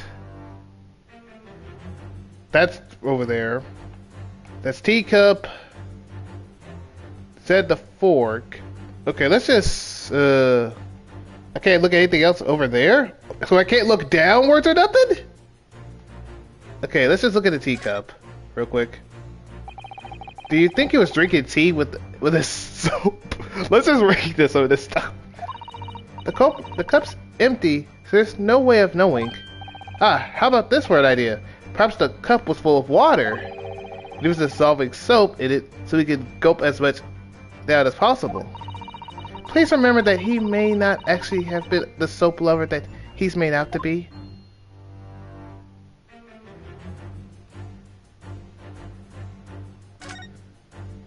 Let's read it. I suppose you'd eat soap with a fork, would you? I don't think it's a question of which implement you'd use. You shouldn't eat soap full stop. But then why? Why does a man have a fork in his hand? Oh dear, I understand your frustration, Mr. Naruhodo, but please don't take it out on me. The point is, if you decide the man using the fork to eat the soap, you wouldn't be changing Mr. Sholmes' deduction, so we really ought to consider some other clues.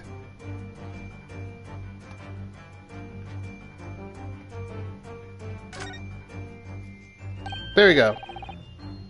I was trying to Google for. Okay, look, there's more soap on the floor here. Mr. Shakespeare must really have loved the stuff. Let's not jump to conclusions, Mr. Naruhodo. Look at the soap. Closely at this soap.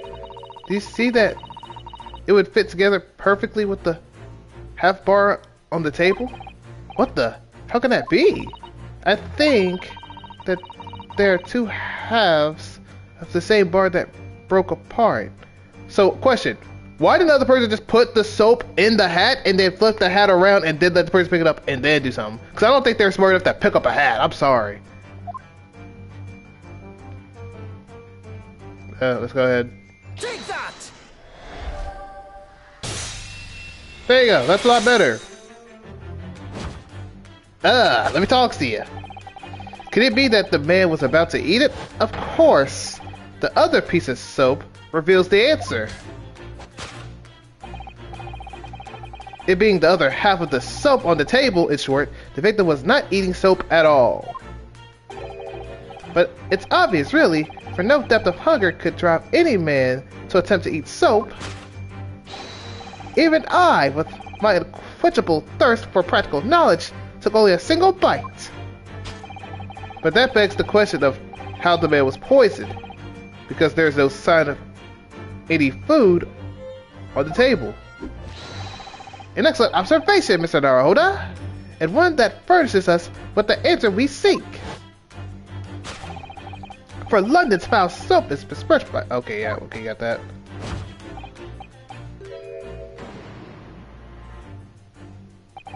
Sholmes is still pushing the soap argument then. Perhaps it's just the man licked the soap rather than ate it. The soap in London is that poisonous. I don't think I want to be washing my hands with it. He's not lying. But there are no other signs of any food in this room at all. Of course, food isn't the only thing that passes people's lips, is it?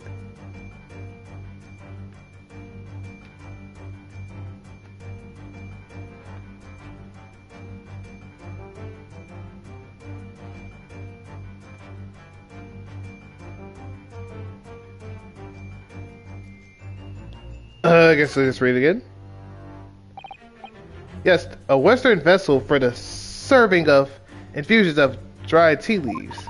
It's a teacup, Mr. Naruhodo, as you well know. Stop putting on airs. And it's empty. Ah, so we've already established that the victim wasn't eating soap when he died. However, there's a significant evidence to suggest that he was drinking tea. My thoughts exactly.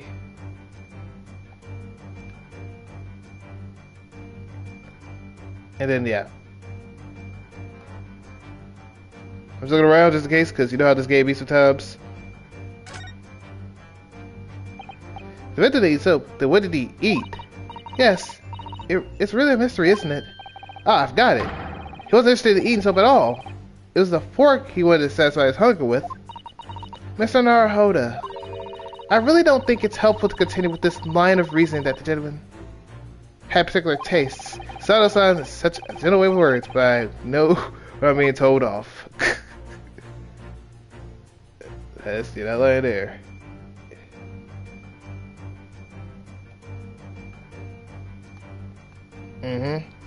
I might say teacup, but I'm trying to look at everything else before anything happens.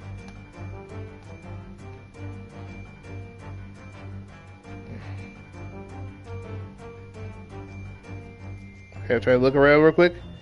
I'm gonna say teacup if I can't find anything else. Did someone just text me? Dang, who just texted me? Y'all understand? Someone just texted me. Someone just texted me. Give me a second. Give me a second.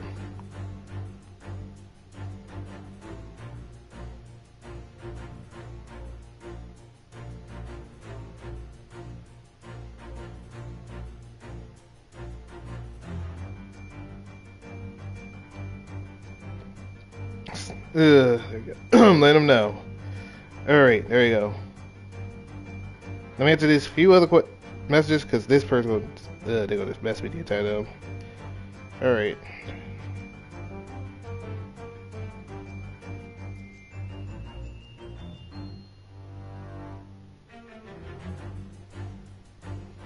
I'm gonna do this text real quick.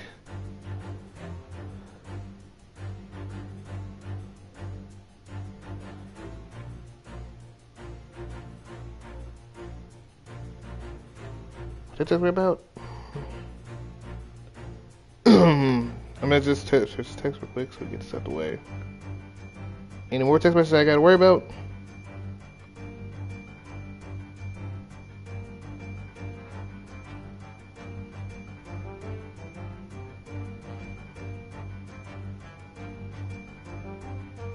So let's text me about something else. Let me see. Alright. Let me get this right out the way. Okay.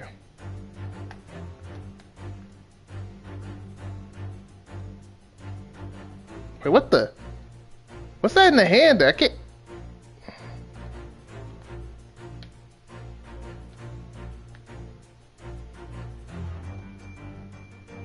What's with this weird angle? What's with this weird angle? Why can't I look at the other hand? I'm trying to be that guy, but where's the other hand at? Is there a way I can like look at the other side, or is it just only this? All I have is the only thing I can present mainly is a teacup.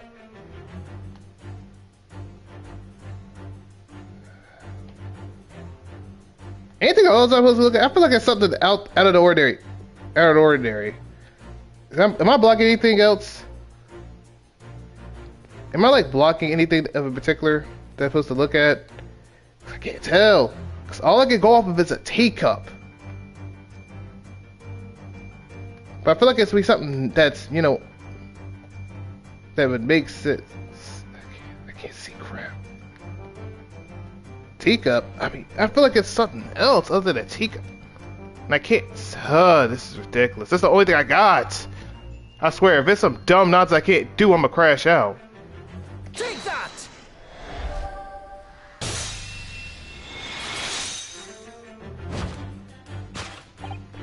Yes, the victim's life was claimed by the poison that tainted the teacup. Indeed, cups have been a vessel of choice for practice seeing poisoners over the centuries.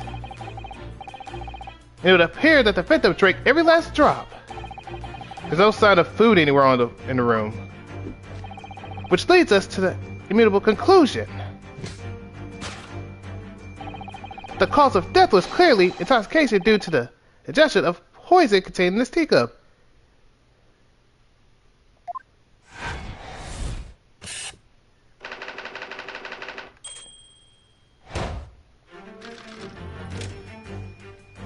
Yeah, let me see that. I was trying to figure out the other hand, but it wouldn't have moved like that.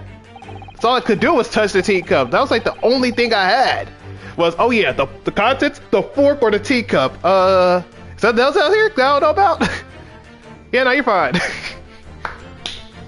That's how I felt. The case of death identified, we proceed to Act 2, where we ponder the next question. Was this suicide or murder? The audience will recall that death occurred during the victim's last supper. Did the man die alone? Died or die alone? This single teacup should just answer. Ah, the Western vessel for infused hot drinks again. It's already featured heavily in the deduction so far. Yes, you can imagine that shortly before his death, Mr. Shakespeare was having a drink of tea. There would be nothing remarkable about that, but what troubles me is Mr. Natsume's reaction when he heard Mr. Sholmes suggest it. And there's more to this deduction than it seems. We must closely examine the scene of the crime again for more clues.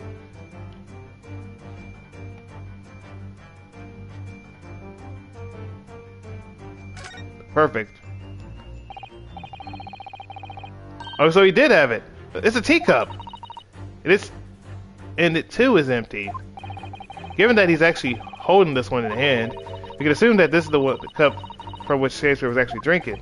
So you tell me no one just looked at that? But if that's the case, this changes everything. Everything we deduce is now to what turns his head. I have a bad feeling about this. I almost don't want to say it. Yes, I know exactly how you feel. I just want to look at that. Okay. There we go.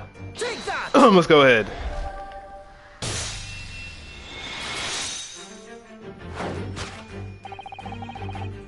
Did the man die alone? Dine and die alone? This other teacup suggests the answer. There you go. Let me talk to you. Okay, who texted me? Ink.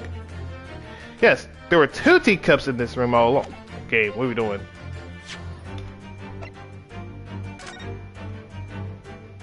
Okay, got this. Oh, they got this too. Oh my god. Oh my god. There we go. Ah. In other words, this is a strong indication that at the victim's last supper,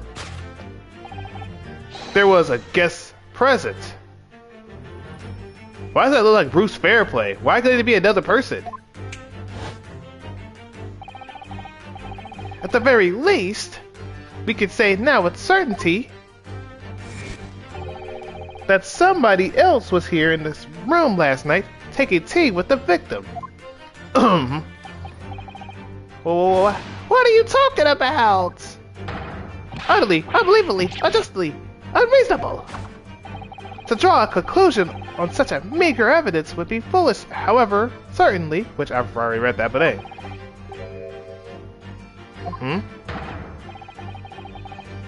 There you go. Dude, we know it's this guy. This man is shivering.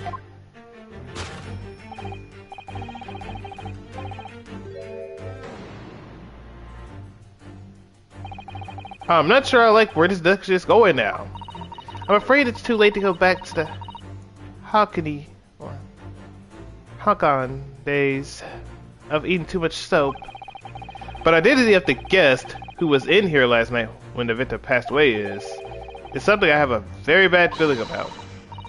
Well, you can try to ignore your feelings, but we cannot ignore the truth, Mr. Naruhodo. No, I suppose not. Time to look around again.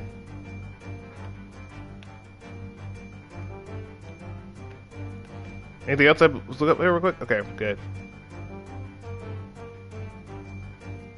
Alright, let me just look at this and then we look at the books. Even Mr. Shakespeare didn't eat candles, it seems. We already established that he didn't eat soap either. Do you think perhaps the guest brought this candle here last night? Even if he or she did, does it reveal anything about the guest's identity? Good point. There goes my idea, stuffed out like that candle would be. If you sigh so deeply, Mr. Naruhodo, you're in danger of blowing out the flame. Yes, I know they bro. Look at that! Look at that! They got a daggone thing out there. They got everything out there. Do the entire time. Okay, pile of books. Maybe from Miss Natsume? At first glance, it seems that one thing in this room are the makeshift stage and the costumes. I overlooked these 3 books initially. I wonder what they are. Let's see. The titles read The picture of the monster, the Canterbury yearning, and a meal for Gaparu. Perfect. Wait, I'm sure I've heard those sounds before. It could just be an incredible coincidence, but they're the exact same 3 books that Mr. Natsume purchased the other day. What? Yes, on the other day of the unfortunate incident when Miss Green was stabbed. Sasaki-san had just been to the bookshop and bought them. That's right. And now those 3 titles are here in this room, in the room of the victim. Miss Natsume claims never had been here before. What does this mean, do you think? I really don't know what to make of it. Take that!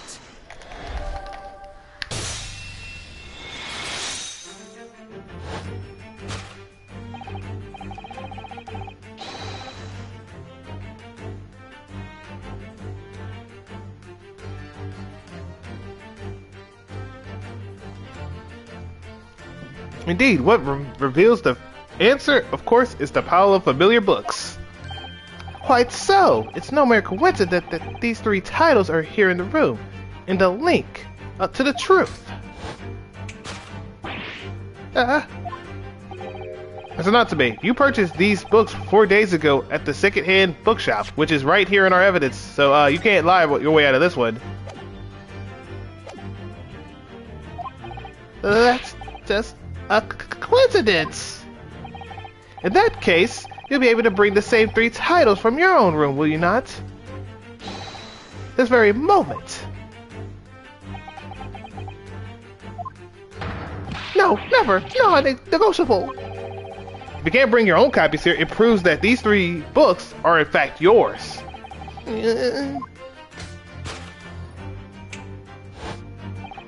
Having purchased the books 4 days ago, returned to your lodgings, you were arrested the very next day. So you could conceivably have brought the books here by email. But you never mentioned that. In other words, you could have only have brought these 3 books here to the victim's room.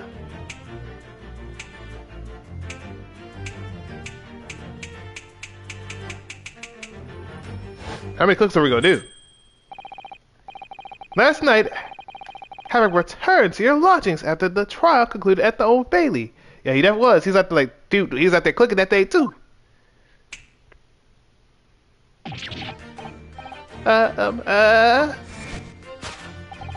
In short, there's only one possible conclusion.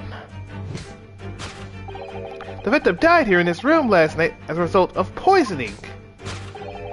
That same night, the victim had a visitor. And that visitor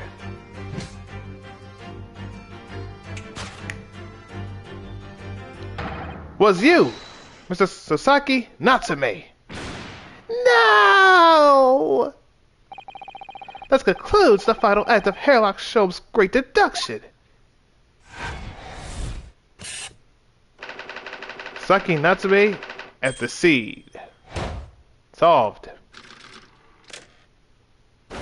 Deduction complete. Elementary. I didn't have to even look at that because I already know about that thing.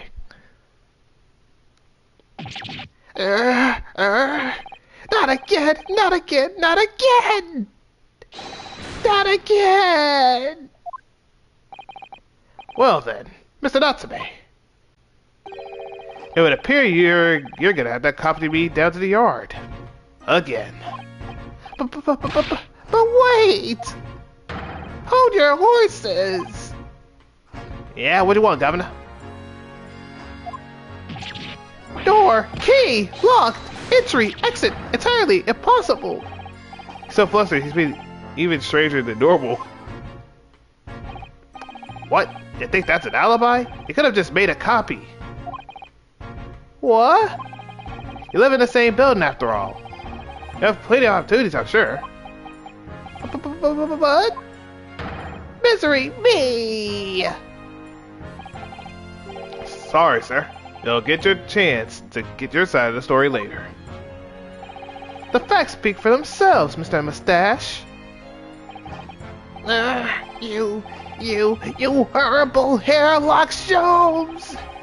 He really found himself an arch rival now, hasn't he? Come on now, no dilly-dallying. Outside, there's a carriage waiting. Welcome, student. Mr. Naruhodo Esquire. I never imagined I'd be in this position again, but you have to help me. Please, please, I'm innocent. Alright, I understand. We'll come to your cell later and talk about it. And one more thing. Oh, yes?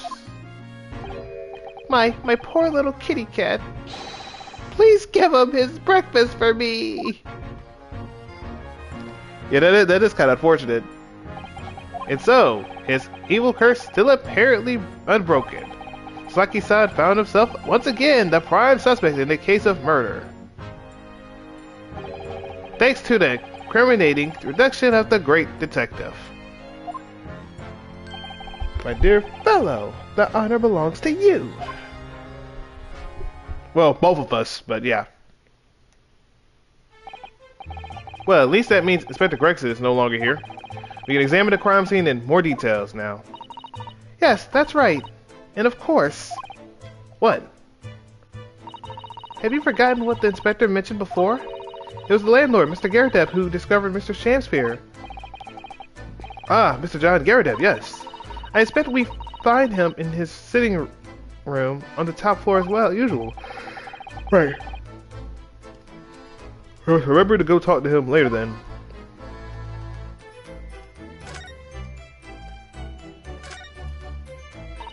Oh, the poor man. So young to die. Do you suppose it was very painful death being poisoned as he was? There we go. Oh, there we go. She's still... Okay, she's still in this case. There. Alright, okay, I'll agree it was 20.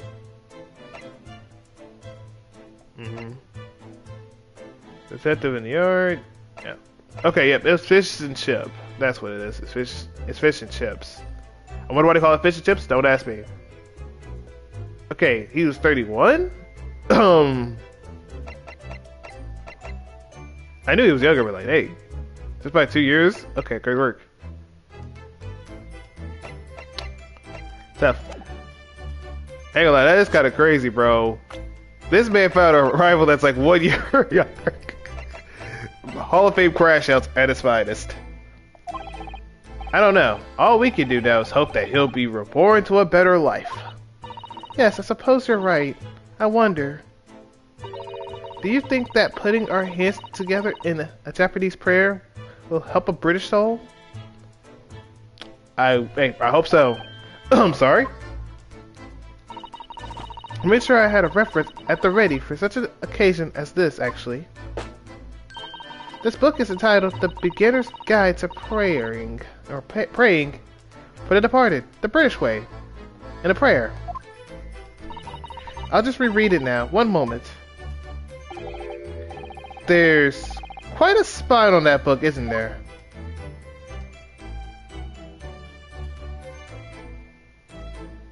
What the heck is this? What's this? It looks like part of an envelope, I think. Yes, I think you may be right. How was torn off when the letter was opened? Is that significant? Well, it's a little out of place, perhaps, when you look around the room. There's no sign of a letter or the rest of the envelope, in fact, is there? Ah, she's right. And yet, we have a torn off end of an envelope. It just strikes me as unusual. I agree. We'd better take this just in case.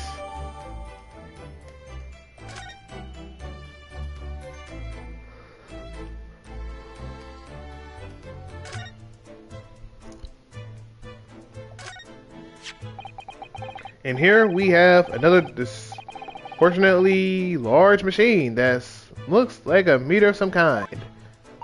Ah, this is a gas meter, I think. Seems that in this district, residents pay for gas as they use it with coins.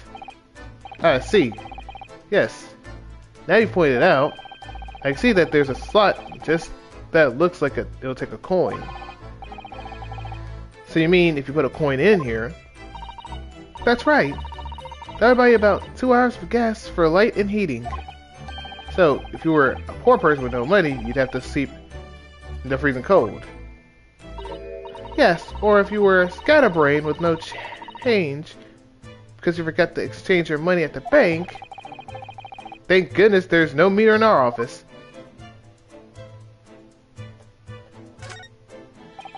This is a gas wall light, isn't it? It must be connected to a gas pipe in the wall. Gas lights? A gas stove? London really is a city of gas. But now that I think about it, Ms. and Mr. Garrideb had an open fire on the top floor, didn't they? Oh yes, you're right. I don't recall seeing a gas stove up there. Well, I much prefer a real fire anyway. It's so much cozier.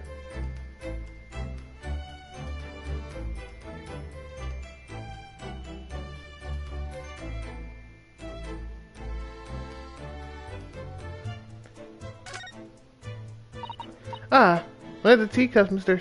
Shakespeare and his guests drank from last night. But don't go drinking from them, Mr. Darhoda. There's bitter poison inside. I'm not planning on drinking any, don't worry. Anyway, the cups are both empty. That's true. So, one was Mr. Shakespeare's, and the other must have been the cup Mr. Natsume was drinking from. Sasuke-san wasn't poisoned, of course. Perhaps we should take these so we can examine them in more detail later.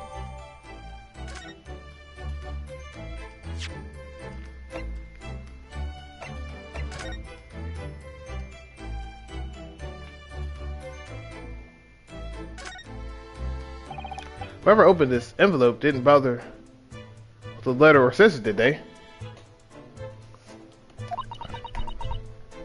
No, they didn't. They're hoodlums.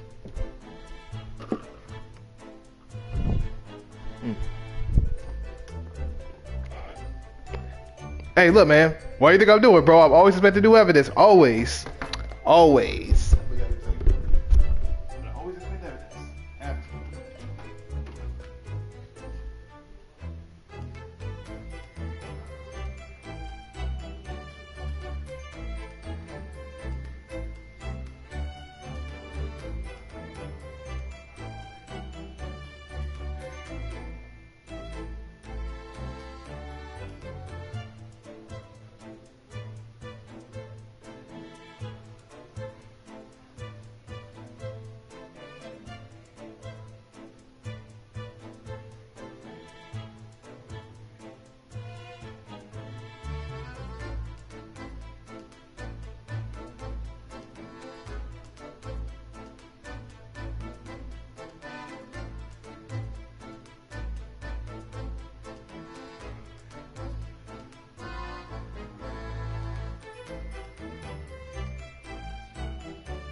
That's what sometimes the case, but progress, so you do. Understandably, that's why I always do it every time, just in case I forget. Because I messed up one time because I forgot to inspect one little thing of a stupid pen, and then that messed me up. So yeah, it can happen now. Yes, whoever opened it, it was clearly someone with an unrefined temperament. Honestly, I was open to think about it, but the thing is, I can't just mail it right back with that same newspaper. That's the only problem. Not newspaper, but the letter. So I just don't miss that. And judging from the angle of the rapier, the person in question must have been right-handed. I use this hand. Mrs. Otto, I think perhaps someone's been reading too much of the adventures of Sherlock Holmes. You can never read too much of it, Mr. Naruhodo. Never!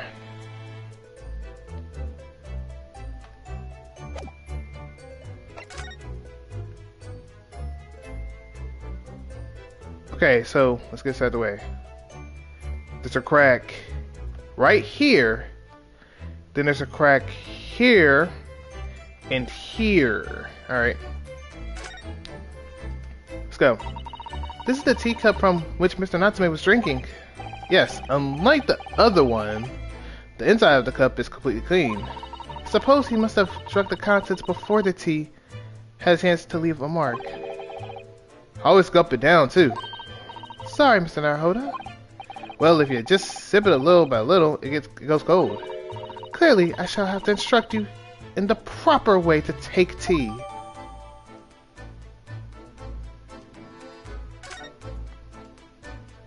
Okay, yeah, so this one has the ring in it. So let's look at it again.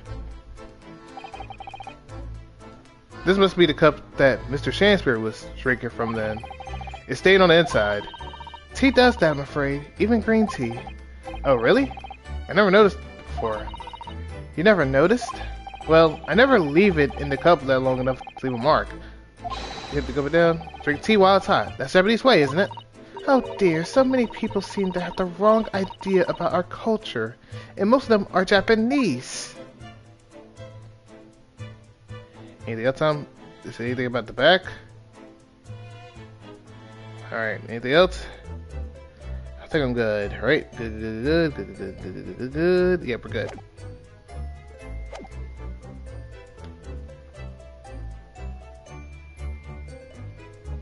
Actually, look at this extravagant, bright costumes. Somehow they look out of place in this room with the grim, shady going-ons. This one looks like a king's attire. A king? I've always dreamt of being a king. Oh, I think you'd be more suited to a feudal lord, a daimyo, or such like. With the Chan Mage top knot, every Japanese man wishes he had a Chan Mage. Oh, you looked wonderful with one. And you already have the sword. Can you imagine what would happen if I walked around the street of London with a Chan Mage and a sword?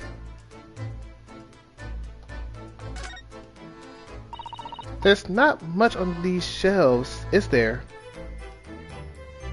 Oh yeah, that's right, he has the brick thing. I'll check that in a second. Just this wine glass and bottle. And both of them are cracked. Yes, not much use, are they? What's the matter? Oh, I was just reminded of the Reaper, that's all. Prosecutor Lord Van Zeeks?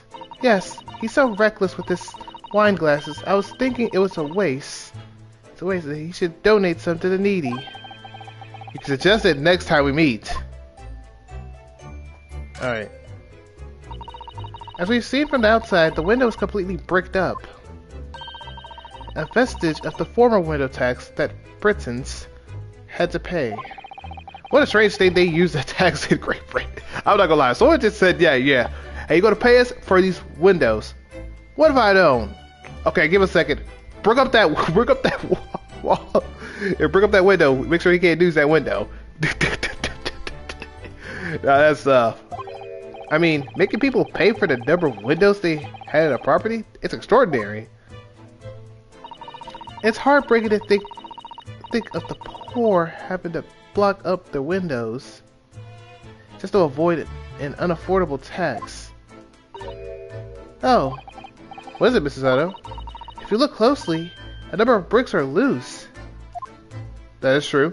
There's like 3 of them, I think. Oh, yes, it looks like as though an amateur had broken out a few of them just here. Was it Mr. Shakespeare who did it, I wonder? Being the larger rating this room. Now look at this, Mr. Naruhodo. On the outside, there's a little ledge. There's something on it. What's outside? Soap?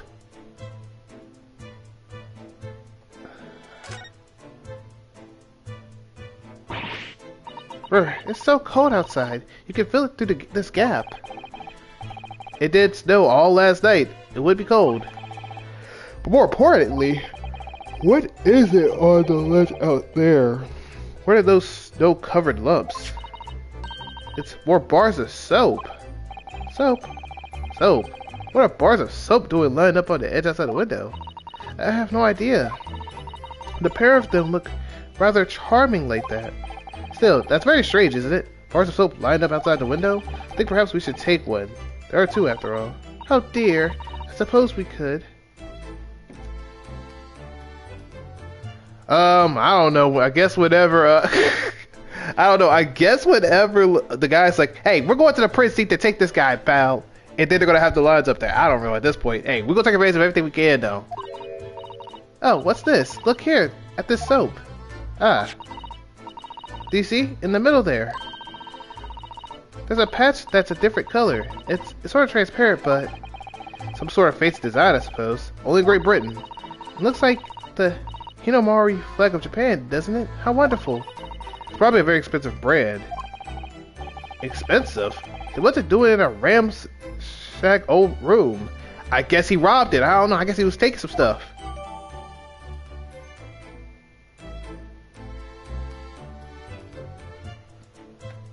Okay, a bar of soap has entered the court record.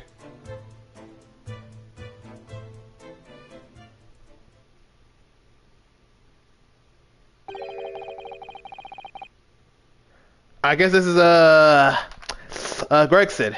Looks like you're having a good snoop around, eh? Inspector Gregson, but back so soon? After I threw that little Japanese fella in the clink, I went and reported this to the investigation division. 5 minutes time, this place would be cordoning off by the yard. Oh, I see. Well, we better be leaving then. Poor Mr. Natsume must be feeling very low, being back in the cells again so soon. I'm sure we should probably go with...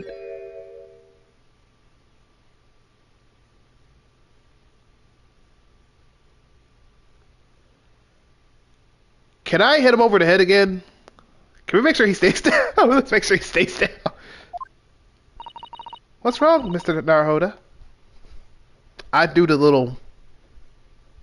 Just do like a little point like that guy's alive. Yeah!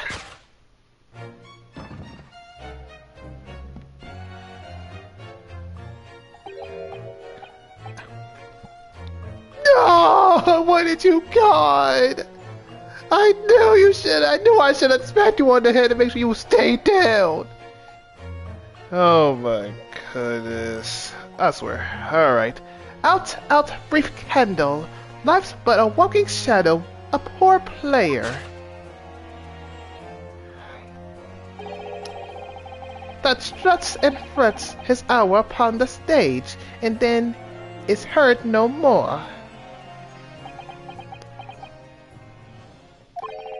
Now, how soundeth the next part?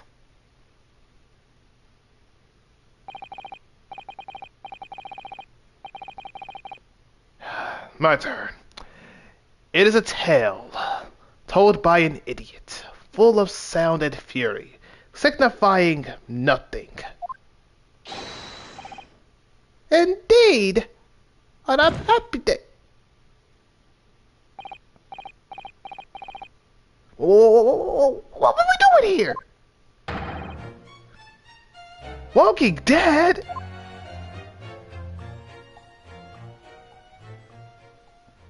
Can you make sure he's gone this time? The fella isn't dead at all? What was that nonsense he was saying, though? I think, yes, it was from William Shakespeare's Macbeth. I'll keep it going. I'll keep it going until I get to that 6:30 mark, or supposedly close to the 6:30 mark. A soliloquy from Act 5, Scene 5. I hate saying soliloquy the entire time. That thing ticks me off sometimes. Shakespeare. His name is Shamspeare. So it was that the victim, Mr. William Shamspeare, came back to life. If the man had indeed been poisoned, it's transpired that it hadn't killed him. He was taken by emergency carriage to a nearby hospital. For treatment. It should be like what happened with the Olive Green, where they say, well, actually, yeah, they're like, I don't know if they have to. Wait, hold up. Actually, I think, do they have to pay for the troubles of what happened because whoever poisoned the person, or is that attempted murder?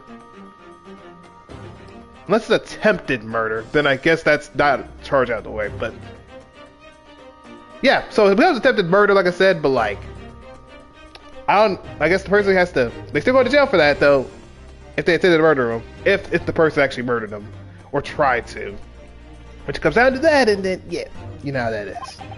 Inspector Gregson evicted us from the scene of the crime, whatever that now was.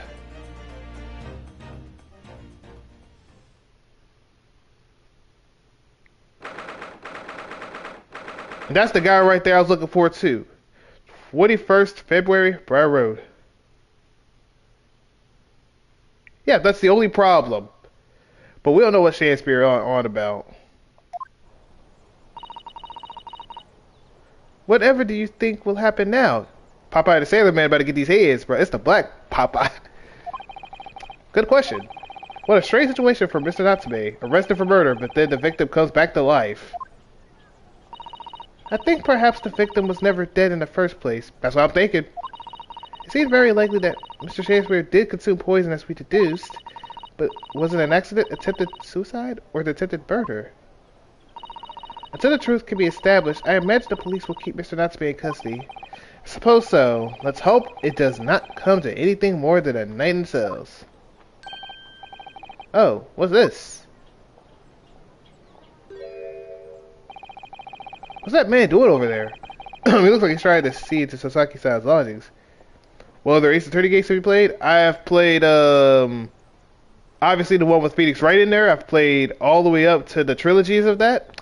The ones I will tell you I have on the wish list that I need to play, or I will tell you real quick. Give me a second. I have to play the Edgeworth one, and I have to play the other one. So I'll explain the ones I need to play, because I actually have it on the wish list, because I have to play it later. So I have not played Ace Attorney Investigation Collection, which is the one with Edgeworth, I'm assuming. Apollo Justice Ace Attorney Trilogy, but I know about the Clown one for that one. And I have not played, that's the main ones I have not played. Everything else I think I've played. But I do want to play Master Detective Archives Raincoat Plus. I do want to try and play that in the future. I do want to say that. I do want to play that later. Whenever I get a chance to play it, I definitely want to play that. For YouTube at least. But yeah, those are the main ones I haven't played. It's the Apollo Justice one, and I haven't played the other things, which I'm trying to get into those later down the lines. If I see more people want to see it, I'll probably will get that game. Depending on how it goes, though. But I know after I finish this, I will probably play Sonic's Ultimate, Sonic Colors, the Ultimate Edition for it. For at least this one right here, I'll probably do that. And then once I find another game to play, I'll probably do that. That's all I know is I know about the Clown Girl. I know about that one. That's the main one I know. I don't remember the whole thing for it, but yeah. All I know is that... Actually, I can't say that. I'm not going to say that. That's kind of spoilers. I'm not going to say that. But I know a good amount of what happened in there. That's probably the only thing I know. And I know about the Rias theme. That Rias theme's kind of fire, though. I'm not going to lie. I listen to the theme. The theme is kind of fire. I'm not going to hold you. But anyway, that's the main thing. That's all I know about it. Is something wrong, Mr. Nara? Hold up. Excuse me. Can we have a word? Ah, yeah. Ah. Yeah. That man ran up quick. He's like, he just ran off. He's like, I'm out of there. I feel sure that I've seen that man somewhere before. Where was it? 4 days ago? I do too. But I don't remember.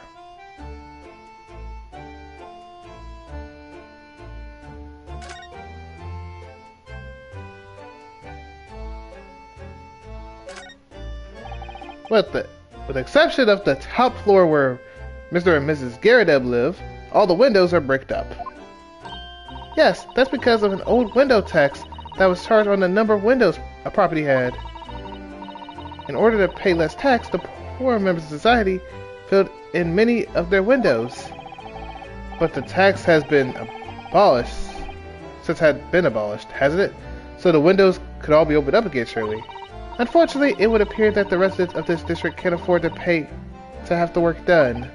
Yes, that is a sad state of affairs.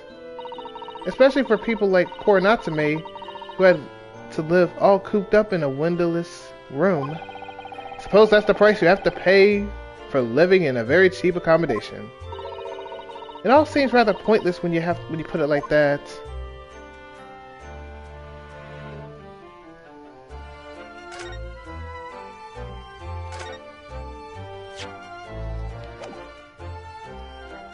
Oh, wait.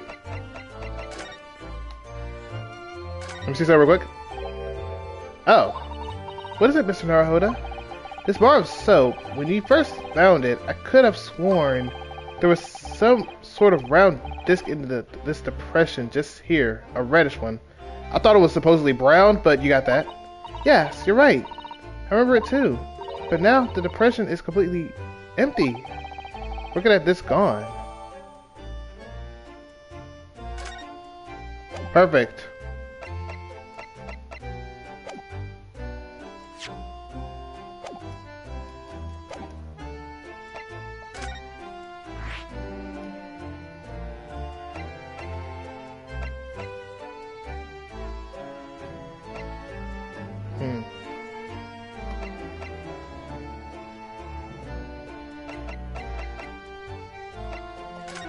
Let's go to Gyarados' room.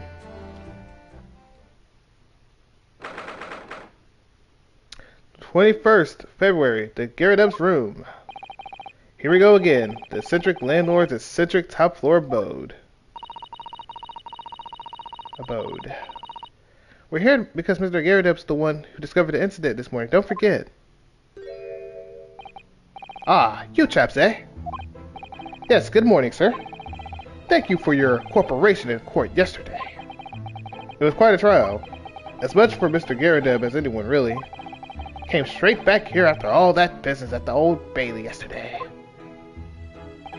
Didn't expect to wake up to more bally nonsense this morning. I wonder if you wouldn't mind telling us exactly what happened, Mr. Gyarados. Yes, I suppose you'd like to know all about that. That dead lost of an actor chap in the ground floor room. Those were exactly Inspector Gregson's words, weren't they? Let me get up, my boy.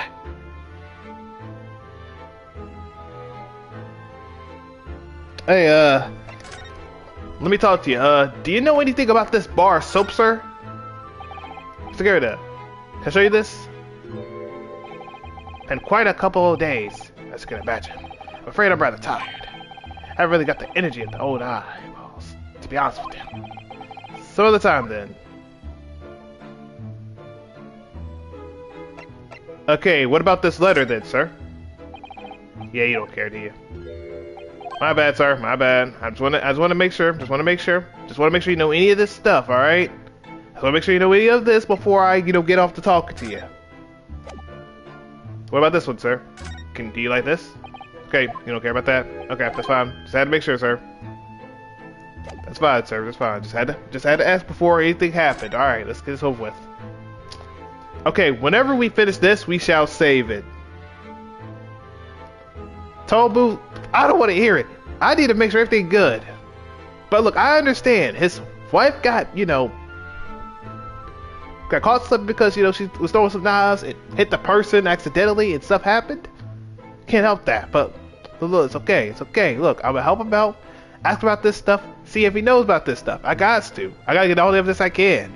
Otherwise, I probably can't keep moving forward. It must have been a real shock for you this morning. I heard that you discovered what had happened. Ah, well, that hopeless actor chap rises at 5 o'clock, sharp every morning without fail. But at 5:30 this morning, he still hadn't lit the gas. So I went down and knocked on his door, but no bally answer. And that's when you broke into his room by kicking the door down. Well, I called on that rum-looking Japanese chap to do the grunt work, of course. Was it a little premature to kick the door down? The man could have overslept by half an hour. That's very true, Mr. Naho. If 30 minutes oversleeping warranted such behavior, I'd have to kick your door in every morning. Well, you know, better to be safe than sorry and all that. Is this me, or is he avoiding our gaze all of a sudden? Except that, if it was a sorry situation indeed that you found on the far side of the right door... The victim's name is Mr. Shamspear, I believe. Is that right? Yes, William Shamspear. Took the ground floor room 3 months ago now. And how would you describe him? In a word, destitute. Destitute? Well, let's face it. The only redeeming feature of that room is the cheap rent. If anyone wanting to live in that place like that is either broke or has a bally screw loose. So hard to choose which category Sosaki-san would fall into. Yeah. Probably both. Mr. Naruhodo, that's a little rude. That sounds like a skill issue on his end. I can't help him on that. He was doing research as well. Research? Into what? Shakespeare, of course. Shakespeare. Read a few plays of the old bard myself, you know. Romeo and Hamlet. And all that. Yes, William Shakespeare is England's most, highly regarded classical playwright and author. Makes sense. We already know who this is. He's known as Sao in Japanese, as you know. And many of his works has already been translated. It seems incredible that Shakespeare was shortened to Sao. Though, someone was too heavy-handed there. There was a lot of costumes in the victim's room, actually, wasn't there? Of course, Mr. Natsume is a scholar of English literature as well. I imagine he and Shakespeare would have had much in common. Agreed, that's why I was thinking, yeah, that's why he had to be in there with them. And they probably had some arguments or topics about that. Shakespeare interpretation disagreement leads to shocking murder? Let's hope it's not that. Mr. Naruhodo, really? How rude. Well, I mean, it's true. If that happened, hey, let's not play. It's not. No, it ain't gonna be them two. I know it's not. Stop playing. Look, stop worrying. After Mr. Natsume's trial yesterday, you came straight back here, I believe, didn't you? Did you notice anything strange between then and this morning? Well, now, must have been about 6 in the evening by the time I got home. Snow was coming down rather heavily, as I remember. It was completely dark already. That failed actor chap was out at the time. Okay, Mr. Garrett noticed it was. I gotta yawn. Let me read it again. My bad, that yawn therapy kicked me up. Mr. Garrett noticed there was no light from his room or something, I suppose. Couldn't summon the energy for anything much. So I just sat in the front of the fire up here. It was after 8 before Shakespeare got back. The chap was up until past 1 in the morning, I'll have you know. Suppose he met his end sometime after that. I was sleeping by then, so I'm rather in the dark there. Well, thank you. That was very illuminating. Is everything alright, Mrs. Sato? Well, I was just thinking, it was a little strange, that's all. Mr. Garrett, you were up here in your room, all evening, if I've understood correctly.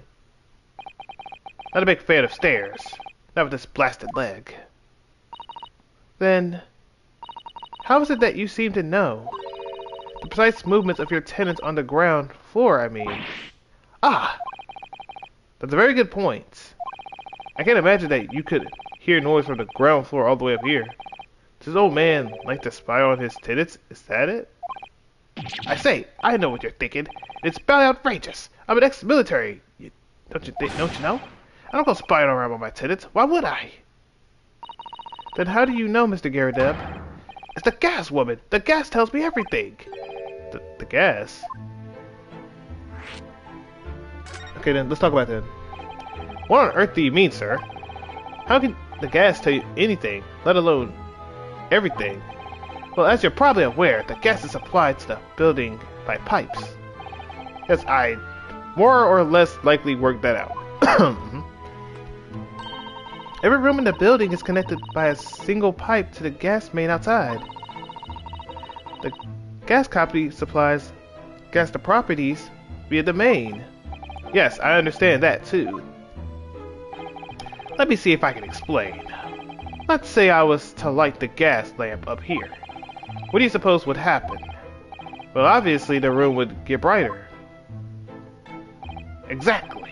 But at the same time, the lights in all the other rooms would be dim for a moment. What? They dim? Why?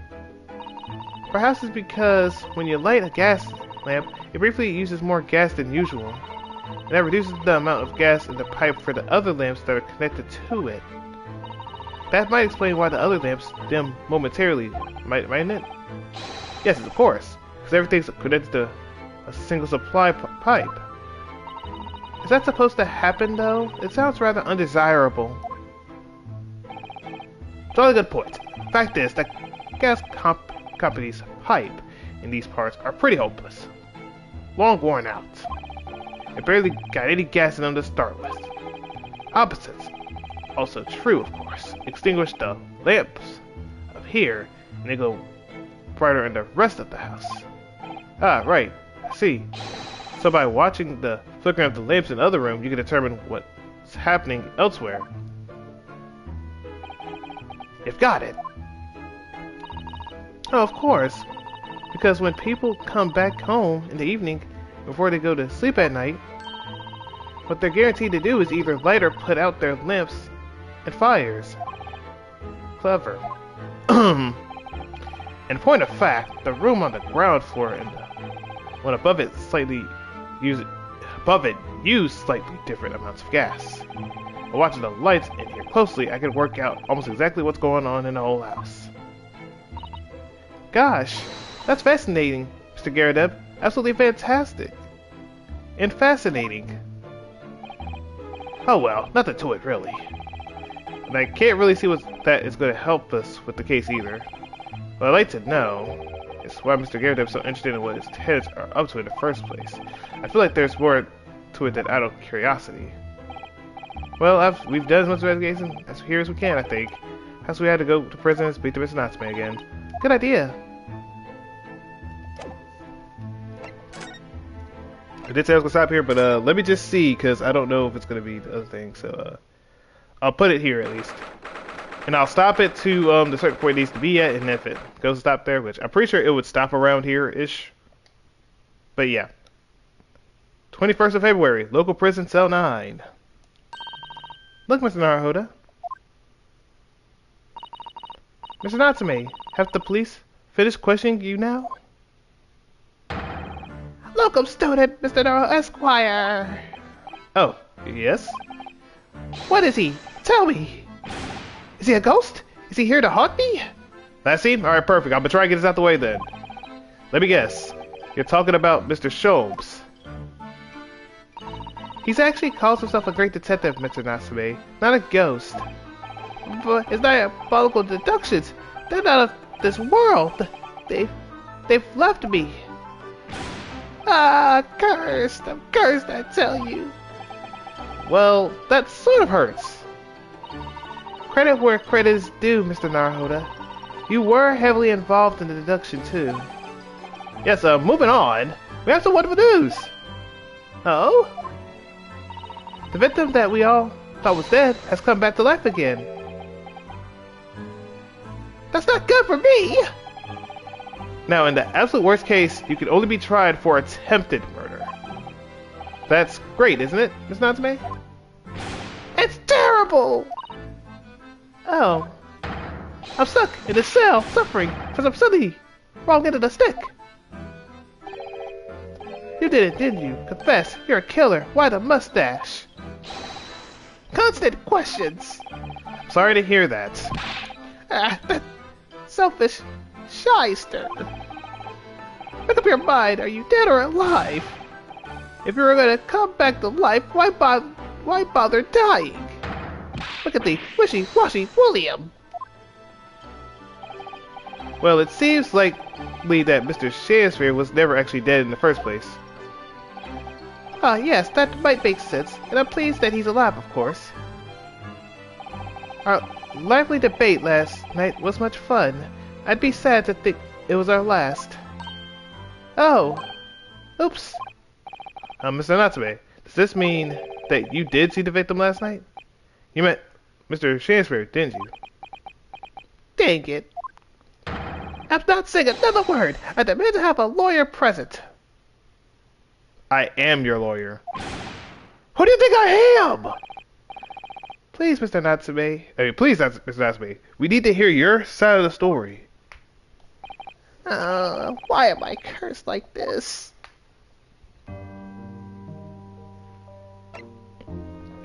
Hold on, give me a second. I'm gonna do two things.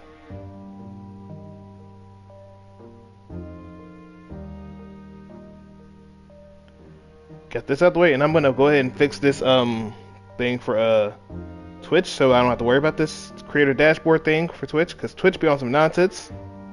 So give me a second.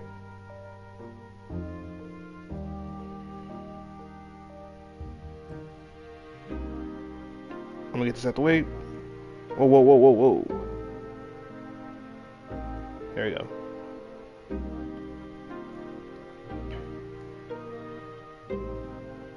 Gets all out the way.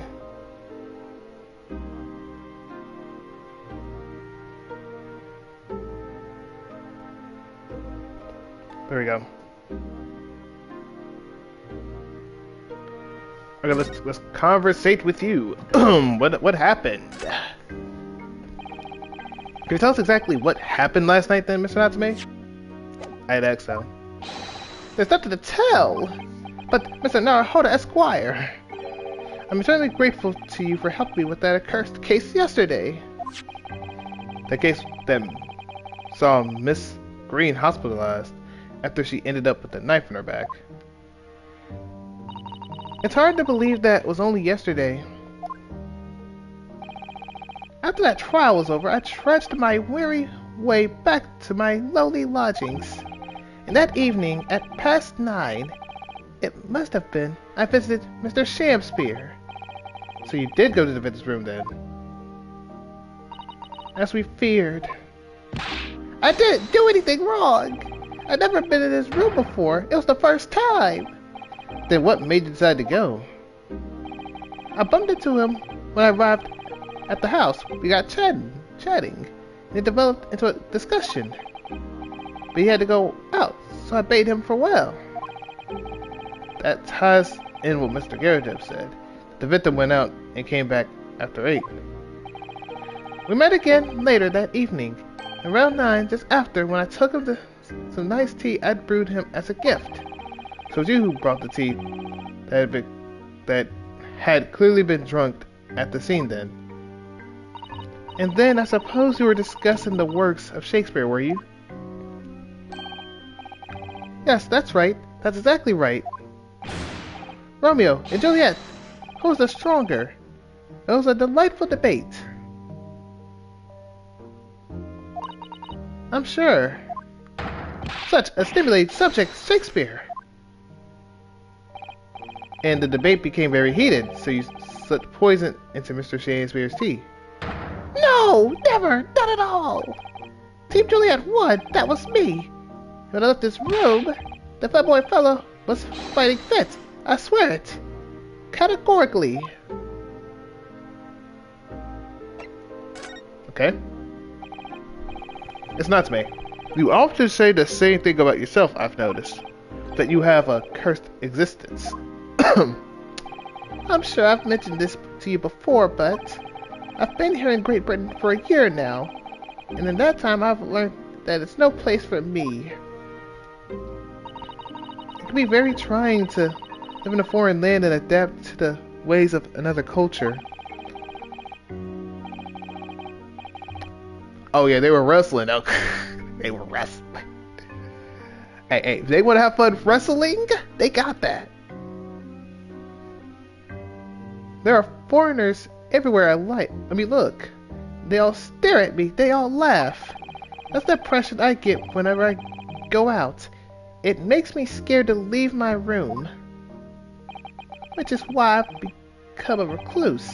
And even in my room, I have found no respite from my fears. I've moved more times than I can remember. Then 1 week ago, I moved into Briar Road. But why? I mean, why'd you choose that place? It doesn't seem very comfortable. Because the rent is cheap, obviously. And I have so little money. It spoke to me. The rent? Obviously, there's a reason why it's cheap. Because the room is cursed. Cursed? Cursed how? The previous occupant, the man who lived there before I took the room, died there. Oh no. He was only a young man, but one morning he was found dead and no one could explain why. Surely no one would want to live in a room with a history like that. I didn't. When the agent recommended the place, I wavered. But I wanted books, and books cost money. A horrible history is a small price to pay. When I realized it would mean I would buy more books, I signed the lease like lightning. Brave or blinkered? But after I moved in, I soon came to realize what I've done. I realized how horrible that room's history really was. Gosh, was it really that so awful or that awful? Alright. How did the room's horrible history affect you, Mr. Natsume? What happened? At first, it was just a feeling. The feeling of beady eyes boring into my back, watching me. Do you think that might just have been your mind playing tricks on you?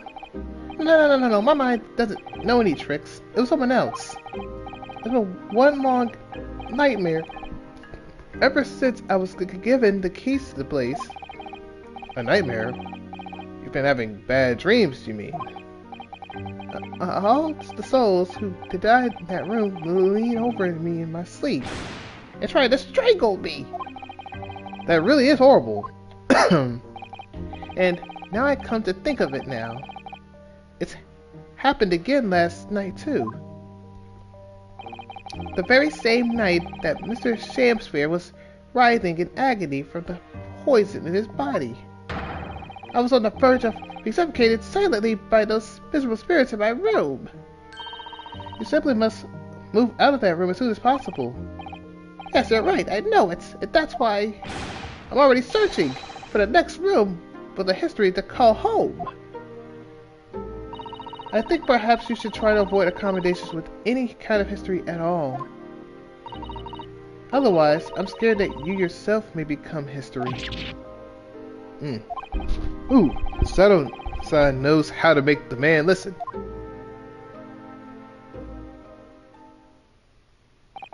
Of course, Mr. Lord of the Manor is worried about the curse on my room as well.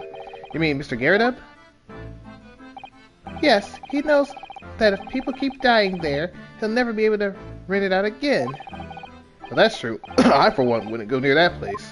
Near the place. Ah, perhaps that may explain why the landlord pays so much attention to the gas lamps and its movement.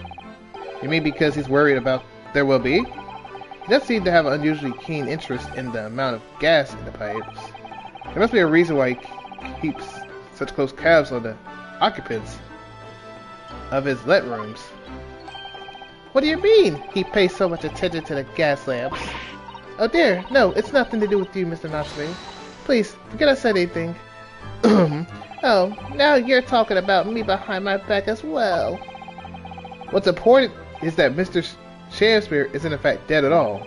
Once he comes around, he'll be able to tell us what happened, and we'll be able to get you released. Yes, please, I do hope you're right. Excuse me? Oh. Inspector Gregson, I couldn't help overhearing what you just said. On that note, I have some good news and some bad news. Oh. Oh. Which would you like first and want first? Always, every time, the bad news comes first. When hope is all you have, hold on to it. That's my guiding principle. Right, well, in that case, the good news is... Huh? Sorry, but it's just a lot easier to explain everything that way. Then why did you ask me my preference? As you might have heard, the victim, Mr. Shakespeare, was still unconscious. He's come around now. Yes, we saw what happened in all terrifying glory. He's still being treated by the doctors. But we've managed to get a written statement from him already. But I ain't gonna lie, to be fair though, that dude William Shakespeare looks like that one boy in that picture, but without the thing. But I need to see what his actual hair looks like. Unless that's his actual hair, but I don't really think this is his hair, bro. I don't know. At this point, I don't really know. Oh, it's not one from Mr. Natsume? Oh, thank goodness, it's all over then. Leave this sombre cell. Sorry, nah. That's on the cards. What? Whatever not, Inspector. Mr. Shakespeare was implicated someone being responsible for what happened last night. Implicated someone. Oh dear. You don't mean... I'm sorry to say I do. Yes, he's pointed the finger at you, Mr. Natsume. Ah, no wait, I couldn't trust that bum. By sweet poison did he seeketh to end my life. That wicked, this Ketef, Sosake Natsume. Oh yeah, that man is capping his butt off. He capping. No, I'm afraid you'll be appearing in court as planned. You'll be wanted to make the necessary preparations. Oh, sorry. No. That sounds like the same animation for Gregson. And so once again, Saki-san found himself having to attack the dog in the Old Bailey. Whether his room was haunted or whether he was just terribly unlucky, I knew I had no choice. The following day, I would represent him in court and do my utmost to break the curse that blighted him. To be continued? To be continued. There we go. Thank goodness. Alright, Chad. We can stop it here. Perfect. But we'll save it first, though.